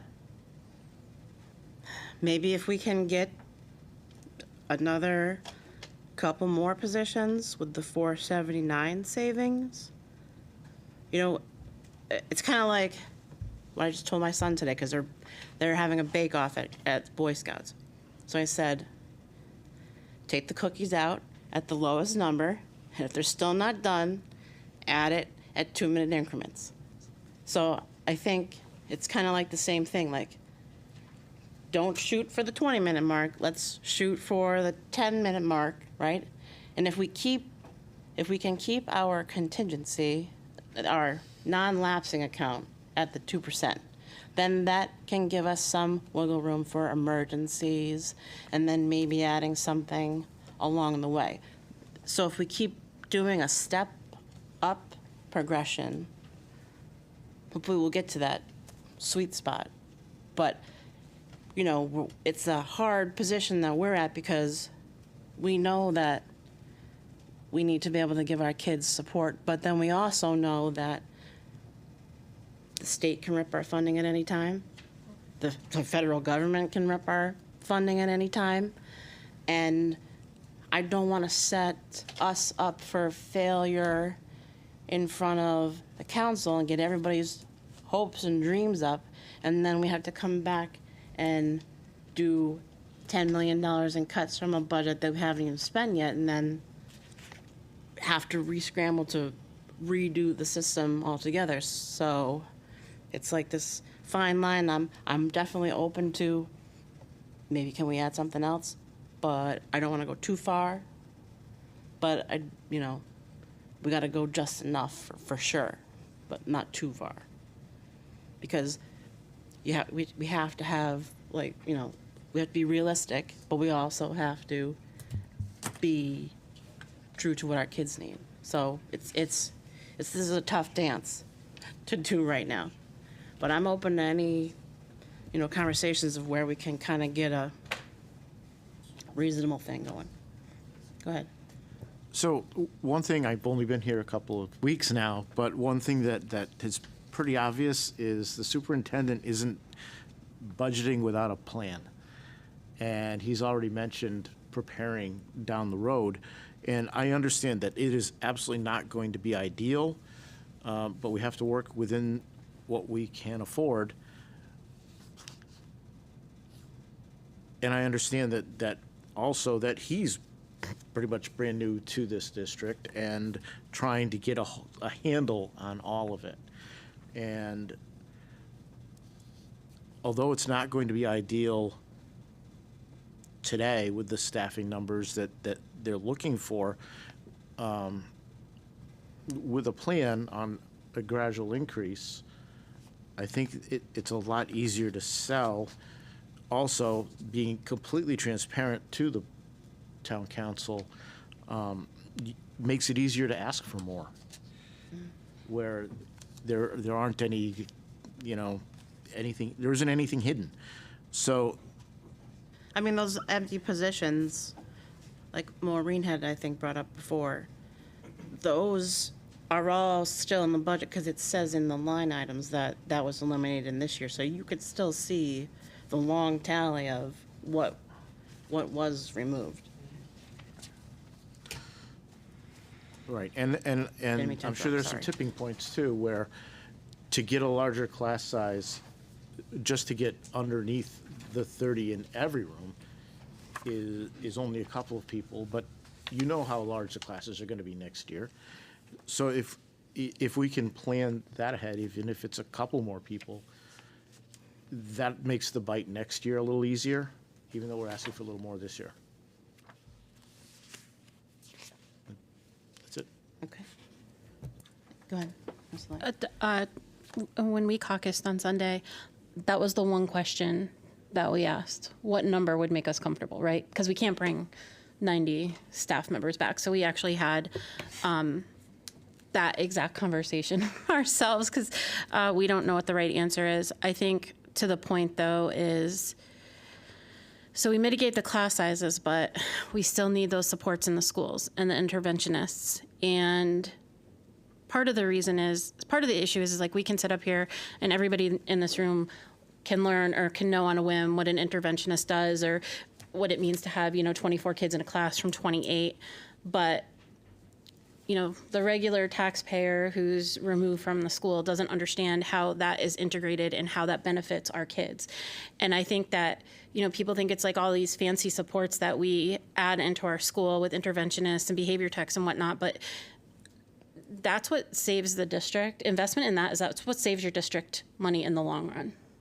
Because you're doing those interventions early on and you're putting those extra supports right into your classroom.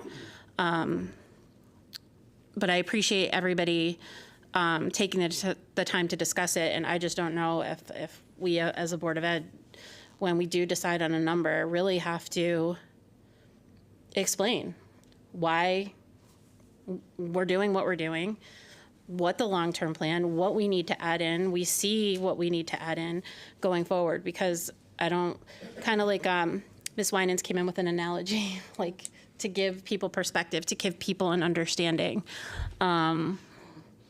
because even though we're mitigating those class sizes, there's just no additional supports in those schools. Anybody else? Mr. Macchio, got any other words of wisdom to add? Or any more information? No, I would just greatly appreciate 8%.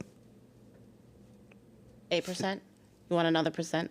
A flavor from the board, because it takes, if we're going to go back and we're going to add positions in, and because the reason for the percent as well is because it's a fluid process, right? Even without us adding things, right? So like I said, student transportation contract gets finalized. Maybe I can save a little bit there. Maybe that's a portion of another person. The other item, maybe the insurance comes back and we can save, we can't save 2%, but we can save 1.5%. The target percent that you folks would be comfortable with, and I will bring it for you. And we can cram in as many people into that percent as I possibly can. So if it's the 5.86 where we were before, I can come back with that. It would be helpful to know, because I want to be able to prepare for you for your final digestion next board meeting, to have that material for you. Yeah, we have to vote the next meeting, no matter what. We have to get it resolved at next meeting, and you can always make amendments or whatnot to whatever I present next meeting. But at the same time, I want to give you as much of the quality information as you deserve. So I have no problem. I can go back. I can work through all of this. And if my goal is to keep it at the 5.86, hey, that's my target. That's my focus. That's my North Star. That's where I'm always going to be going. And I can put in the positions. I already added in the position if I was to take, you can't because it's a PDF. Sorry. No. Right. So if I was to remove all of the things in the blue, if none of that stuff was to happen, but I did add the math teacher in, then the 5.24 becomes 5.33. I mean, that's as quickly as I can do this. Yeah. And I will do it for you. But I also know that there's going to be other adjustments. I'm going to find more savings. I'm like a dog on a bone. I'm going to find the savings. I really treat your Board of Ed money as though it's sort of my own budget money. Right. It's not spent superfluously in other areas. I want to maximize everything we possibly can. But it would be helpful if we just have a potential flavor for that percentage from tonight, even if it's a ballpark. Yeah. I won't hold you to it, promise. Go ahead, Mr. Ryder. Here's what's dumb. This is a game, and it's a percent or this or that. Like, we're educating 5,000 human beings that are going to take these seats and your seats down the road, and I hate the game. The game is ridiculous where, what's the next, when the other 11 butts are in these seats, what number are they comfortable with? I'm not concerned. I don't care. We need a budget to our needs. When you brought to us in leadership a few options of, maybe I could do this or that, and we were like, nope, keep the number, because these are children and families and staff. 82% of our budget is just people. Like you've said, it's bodies, it's the teachers, it's the adults in the building that keep our kids safe. 81.85%. It's just people. We need, to Tina's point, 4.5% to do nothing, which is being down 120 staff members. I understand that when you ask somebody, what do you want? They're going to say what they want. So when you polled the staff and the staff came back and said, we need 92 of those 120 back, maybe 92 isn't the right answer, big picture, big ballpark. But to that one school that told you 6 more adults are needed, or I can't keep the kids safe, or I can't educate properly because I have 31 fifth graders, that's the problem. And maybe the folks to my right, that are on the same political side as those who are on the majority of the town council, and I'm not being political, I'm just saying, if they have a better sense of a number, that's great, because as State Rep Santinella said, and as we've talked about, like, we are budgeting to our needs, but we're not budgeting to all of our needs. And I know that we can't go to the council with a 12% increase, you know, but just, I hate the game where our former superintendent also, as you are, never played that game. Like, I don't want to tell them 6 if they're going to come back and tell me 4. So, like, 11.9 bodies aren't enough. 92 isn't palatable, and I'm not even asking for it, but I'm asking for a fraction of it. I mean, I don't know if 20 is the right number, but again, I'm not making up numbers.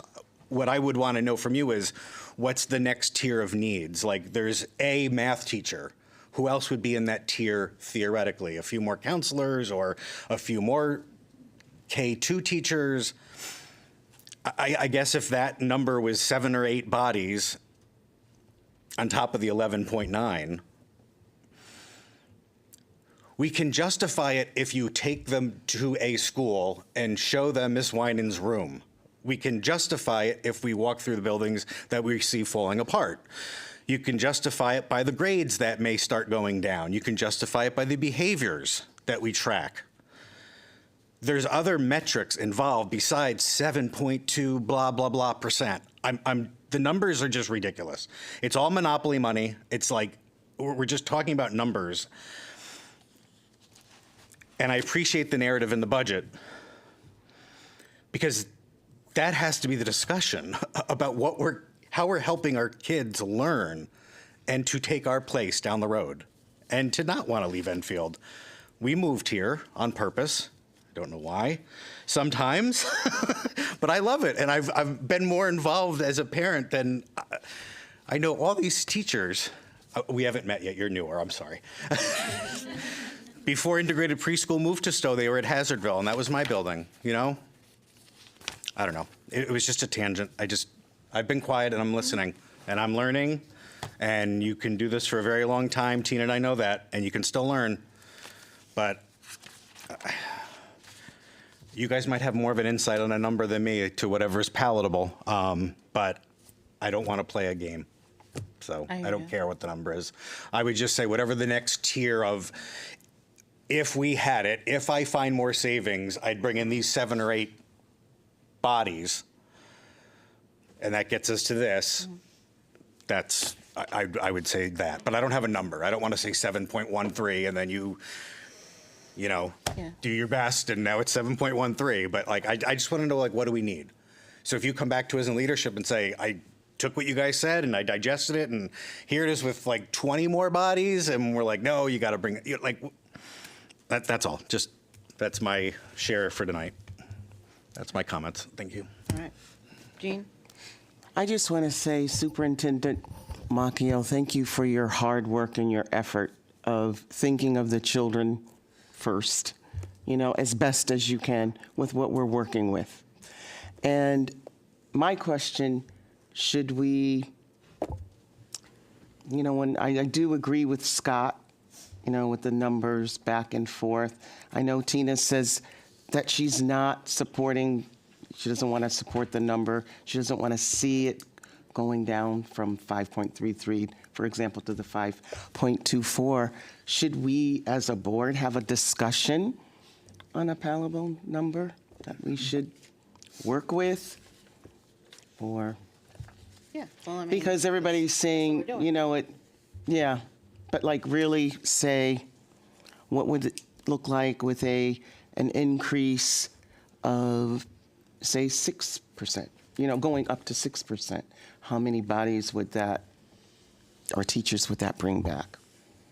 You know, I know we're at 5.86. Like if we went up a couple of percentages, how many teachers or resources would that bring back?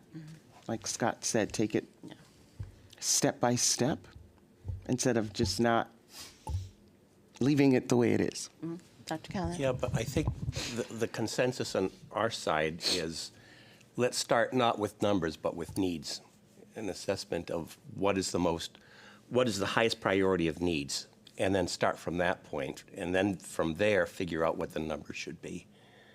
But not just to arbitrarily just decide, well, let's maybe just increase by a certain percentage, and then figure out how we're going to use that percentage to address those needs. That's like an ass-backward type of approach. I'm sorry, Gene, but it's really not the order in which we should be moving. We should be determining what our most urgent needs are, and then that's the number that we should insist on. And if the town council doesn't like it, then let them make an alternative proposal. Do you have, Mr. Macchio, do you have like a tiered need schedule-ish? Like, I can put one together for you. yeah. Yep. That was my next question. Yeah, like the magnitude of. What I can do, just for everybody's sanity, Yeah. is I can take what we have here, and I can begin to add to it, and I can do it in chunks. Right? So if we were to, let's just look at the bottom number here of 3.9. Right? So if I was to add back in whatever, in 0.5% chunks, right? 0.5%. 0.5% is, why did I choose 0.5%? I don't know. Those are round numbers. All right. So 770,000, so a half of that is what we add back in, and we do it in chunks like that. And until eventually we get to a number that you're comfortable with. We can absolutely do that. I can make that a priority. I can pull together the team. I think we have the list. We know what they are. Yeah. It's just a matter of prioritizing that list. I mentioned a few of them already this evening. Those are going to show up really quick. I would want to do an updated analysis on the enrollment by grade level, because within those buildings, there are going to be grade levels that are going to have shifts from very large numbers to small numbers next year, and then that classroom teacher can shift to a different grade. That doesn't mean they have to stay in a grade, right? They're in that school, we would just shift them. So all of those conversations need to happen. I would come back around again on it, and I can put together that type of model for you. Okay. And I will get that model to you prior to February 25th, so you have time to look at it. Right. I may also suggest, I know you guys have a lot going on, we may want to add an additional evening.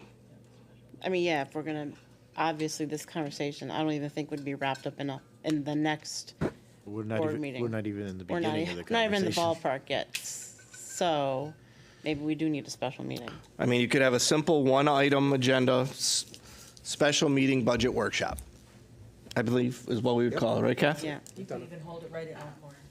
Yeah. Okay. In I think Mr. Longy's room, because my room isn't big enough. I don't think we're close with the conversation being anywhere near over, and I don't think we're going to be able to, we're definitely not going to be able to resolve it tonight. And if we even try to cram it all into next week, I think it would be a detriment to our solid number. So, go ahead, Mr. Cover. So I'll just throw in a few more comments, and just to kind of, I guess, frame the conversation. And I think to like what Dr. Callan said, talking about needs and what we was talking about earlier with like board priorities. I think we got to find a way to harmoniously blend the needs with the resources we have. I mean, last year obviously was unprecedented with the the reduction, looking at the the overall FTEs of the 129.5. And then I think, historically, when we look back, it was probably the last time we had reduced staff was probably 2017, 16, 17, 18, and I know long before my time. And then ever since then, there was very incremental budget increases. So, not to kind of dwell at how we got here, but I think this, kind of just frames where we're at now, where we're talking about, our current needs. If we added zero, which, we're not talking about, but obviously it's not where we want to be at. Superintendent's current proposal, adding the 11.9 FTEs, and then, requests going all the way down. I was trying to like just look back at some historical stuff real quick, and I know last year when I was digging into the budgets, like previous increases between superintendent proposals, board approved, and appropriations, they were always like between 0 and 3%. And, again, not to revisit, but that's kind of how we got to the cliff. And, there was one year, and I think I was watching the board meeting from like August of 2022.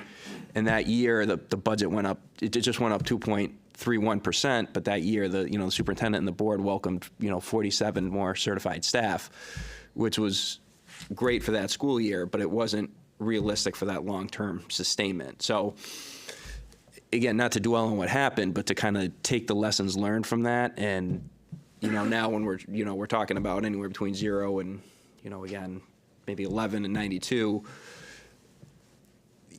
I guess proceed with diligent caution to kind of stay it on that lower end. Again, kind of what I was talking before with where we kind of have the opportunity to control it now rather than when it goes to, council for appropriation. I think we need to really weigh the needs and the resources as we kind of move forward over these next 2 weeks. So that's kind of where I'll leave it, but I just wanted to put that out there. Okay. I definitely think a schedule of 0.5% increments would be good to be able to see. And then we can continue that discussion. So we'll have to set a special meeting up then to talk about that next week sometime. Which, Madam Chair, do we want to make a motion to create that special meeting now while we're all here? we can do that if you'd like. We need to make a motion to do that? You don't need to make a motion. Okay. Because we're still in budget discussion. Right. So, well, I can't look on my iPad because I can't log into it. So I don't know what we have for meetings next week off the top of my head. Next week, we have policy on Tuesday, and I think curriculum on Thursday? Thursday? And then the pre-ref is Wednesday. That's tomorrow. It's tomorrow. Is that next week? I mean, for continuity's sake, I would just propose, since we meet on Tuesdays, if we would want to look at next Tuesday. I know we have policy at 5:30, but, like a Tuesday, 7 p.m. or something, just to at least float that out there. There's some board members that are not available on that Tuesday evening, so. Wednesday? We had leadership on Wednesday. Yeah, It we was did have. canceled. Okay. So maybe Wednesday? Because Wednesday might work. We moved leadership. We removed leadership on Wednesday, the 19th, because we were trying to free up your time because of the pre-referendum committee and things of that nature. So now we'll just gobble back up your time. Mm-hmm. So this is next Wednesday? I'll have to mute. Where do you want to meet, so I have to check to see if the rooms are available here, or if you want to meet? Or if you want to meet at Elkhorn. How do you want to do this? Do you want this public viewing, or do you want it where you guys are working as a board workshop? I can't speak. Right. A workshop. You would prefer the board workshop? Okay. So we we'll could do do a it at board Elkhorn. workshop at Elkhorn. Okay. If you guys are good with that. So next Wednesday, do you want to say, what is it, 5:30? Does that work? I would just float maybe 6:30 or 7, just for other obligations and stuff like that. That's easier for other people. Wednesday. Well, we had leadership blocked 5:30 to 5:30. 6:30. How about 6? Because I think we're going to be there a while, so maybe is 6 okay? Is that okay? Wednesday. Okay. Yeah, I'm going to, I just mentioned to Andy, I'm going to invite Cabinet as well, because as items come up, Yeah, that'd I'm going to be need good. their perspective looking at it from different areas. For example, scheduling. If we start looking at adding additional teachers and whatnot in certain areas, that impacts other areas.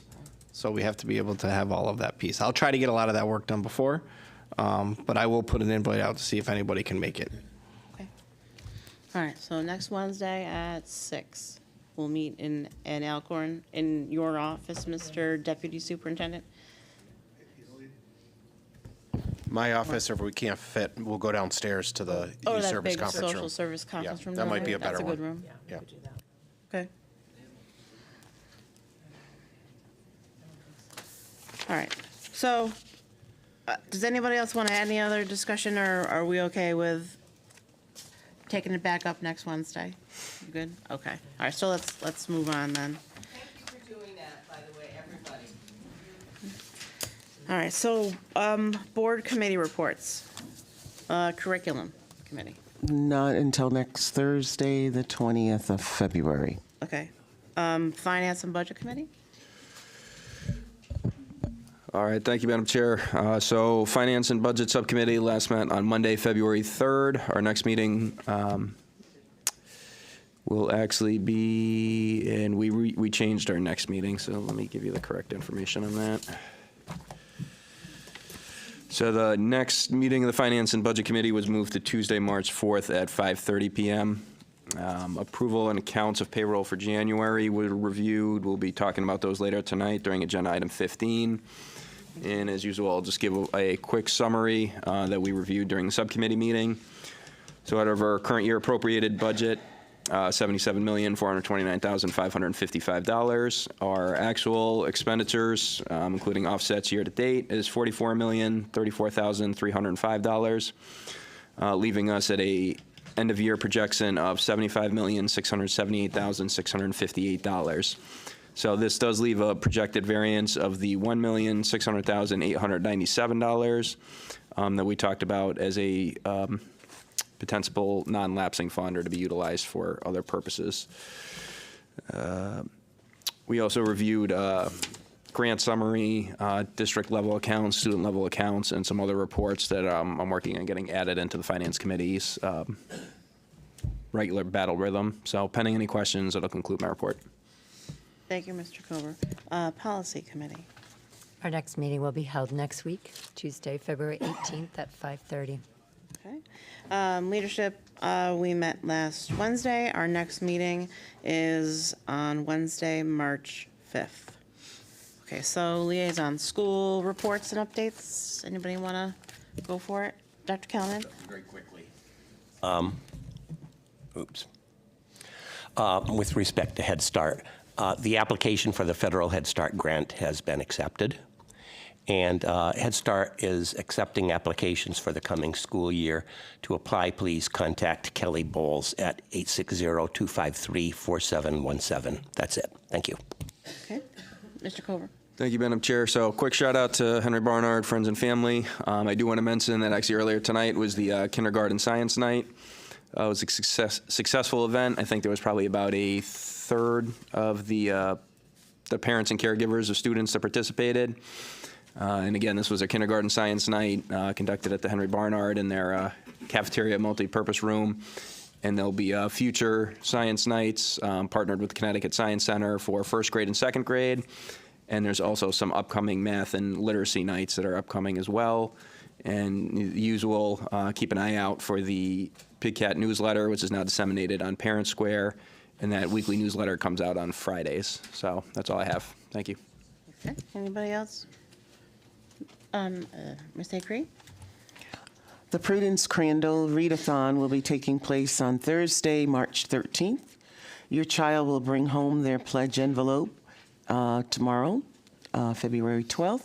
This year we will have 3 classroom winners. And backed by popular demand is our Girls on the Run. A message with information on how to register was sent out on Parent Square this evening. A special thank you goes to Emma Smith, Karen McManus, Renee Michaud, Stephanie Tullock, and Kristen Nolan for volunteering to help run the program. Space is limited. Sign up is now open. And congratulations to our CAS award winners, Celie Handley and Cora Pear, outstanding abilities in the performing or visual arts, and for maintaining high levels of citizenship and cooperative skills. Thank you, Ms. Acree. Mr. Ryder? I don't have an update from the Whitney Wolves, but I did want to take a moment to thank everybody at the Enfield High School for the Program of Studies night Principal Clark, several of us were there. Some of us were there as parents and as board members, and some of us were there just as parents. But it was a really nice opportunity for the 8th graders to come in and see the building. It's obviously a giant building. It's something they're not familiar with. JFK is a very good size, but they only kind of spend most of their days in these 2 of the 6 spokes of the wheel. But the high school is a different animal, and it was nice to be able to walk around. Saw Chef O. Mr. Rapucci had some music going on in the cafeteria, which was great. And I just wanted to thank Principal Clark and all the staff at the high school. Program of Studies night was very well done. Thank you. Did you enjoy the strawberries? They weren't shared with me. They were consumed by the purchaser. They were good. Anybody else with this update? Go ahead, Mr. I just have a couple quick things from JFK. This week is Random Act of Kindness Week, where the kids being caught doing kind acts will be able to win coupons and prizes and things like that. And a follow-up to the Best Buddies presentation from last week, or 2 weeks ago, our last meeting. Their swag is on sale. It's available in an online store, and it'll be on sale until the 21st. And that's it. All right, thank you. Okay, anything else? No? Okay. Joint Facilities Committee, we meet. The next scheduled meeting is the 13th of this week. Joint Insurance, we don't have a scheduled meeting, but maybe we'll see if we can get in on the Cigna meeting. Joint Security. Next scheduled meeting is 2/14. Friday. Mental Health Committee. Scheduled meeting is March 12th. March 12th, okay. And the pre-referendum committee kicks off tomorrow evening here in the Skidco room. All right, so approval of minutes. I need a motion to approve the regular Board of Ed meeting minutes, January 28th, 2025. So moved. Motion made by Mr. Kober, second by Dr. Calnan. Any discussion on that? Okay, so sensing none, show of hands in favor. There is 8 in favor. Oh, there is 7 in favor. Anybody against? No abstention? Well, I wasn't here, so that would be an abstention. You can abstain, yep. All right, so 1 abstention. Okay. Approval of accounts and payroll, Mr. Kober. Thank you, Madam Chair. So the Finance Committee met on February 3rd, 2025, to review financial statements for the month of January year-to-date and examine various documents related to finance. The committee's review concluded there was nothing of significance to report to the board. Motion is I move we accept the superintendent's certification as follows. Quote, I hereby certify that in the month of January, total expenditures amounted to $8,839,520.76, broken down between payroll totaling $6,470,431.97 and all other accounts totaling $2,369,088.79. All payments have been made in accordance with the approved budget and are properly accounted for within the books of accounts. Copies of approvals for check invoices are properly documented, end quote. This was prepared by Lorena Cisneros, business manager. All right, motion made by Mr. Kober. Second by Mr. Ryder. Any discussion? Sensing none. Show of hands in favor. There is 8 in favor, none against. All right. Moving on to certification of grant and Head Start expenditures. So once again, was reviewed by the Finance Committee on February 3rd, 2025. And the review concluded nothing of significance to report to the full board. Motion is I move we accept the superintendent's certification as follows. Quote, I hereby certify that in the month of January, the total grant and Head Start expenditures amounted to $700,584.78, broken down between payroll totaling $631,570.48 and all their other accounts totaling $69,014.30. All payments have been made in accordance with the approved budget and are properly accounted for within the books of accounts. Copies of approvals for check invoices are properly documented, end quote, prepared by Lorena Cisneros, business manager. Motion made by Mr. Kober. Second. Second by Mr. Ryder. Any discussion? Sensing none, show of hands in favor. 8 in favor, none against. And there are no line item transfers at this time. Okay, thank you, Mr. Kober. Mr. Ryder, do we have correspondence and board communications? Nothing that we haven't already been privy to. Okay. And Mr. Macchio, we still have executive session? Do we need to extend the meeting, or you think we'll make it by 10? I think we could absolutely make it by 10. Okay, sounds good. So I need a motion to go into executive session. So moved. So moved. Motion by Ms. Ryder, second by, my God, stop it. Motion by Ms. LeBlanc, second by Dr. Kelman. All those in favor? All right, 8 in favor, none against, and then we'll come back out to close the meeting. But basically, we're done being televised for the evening. We're done with the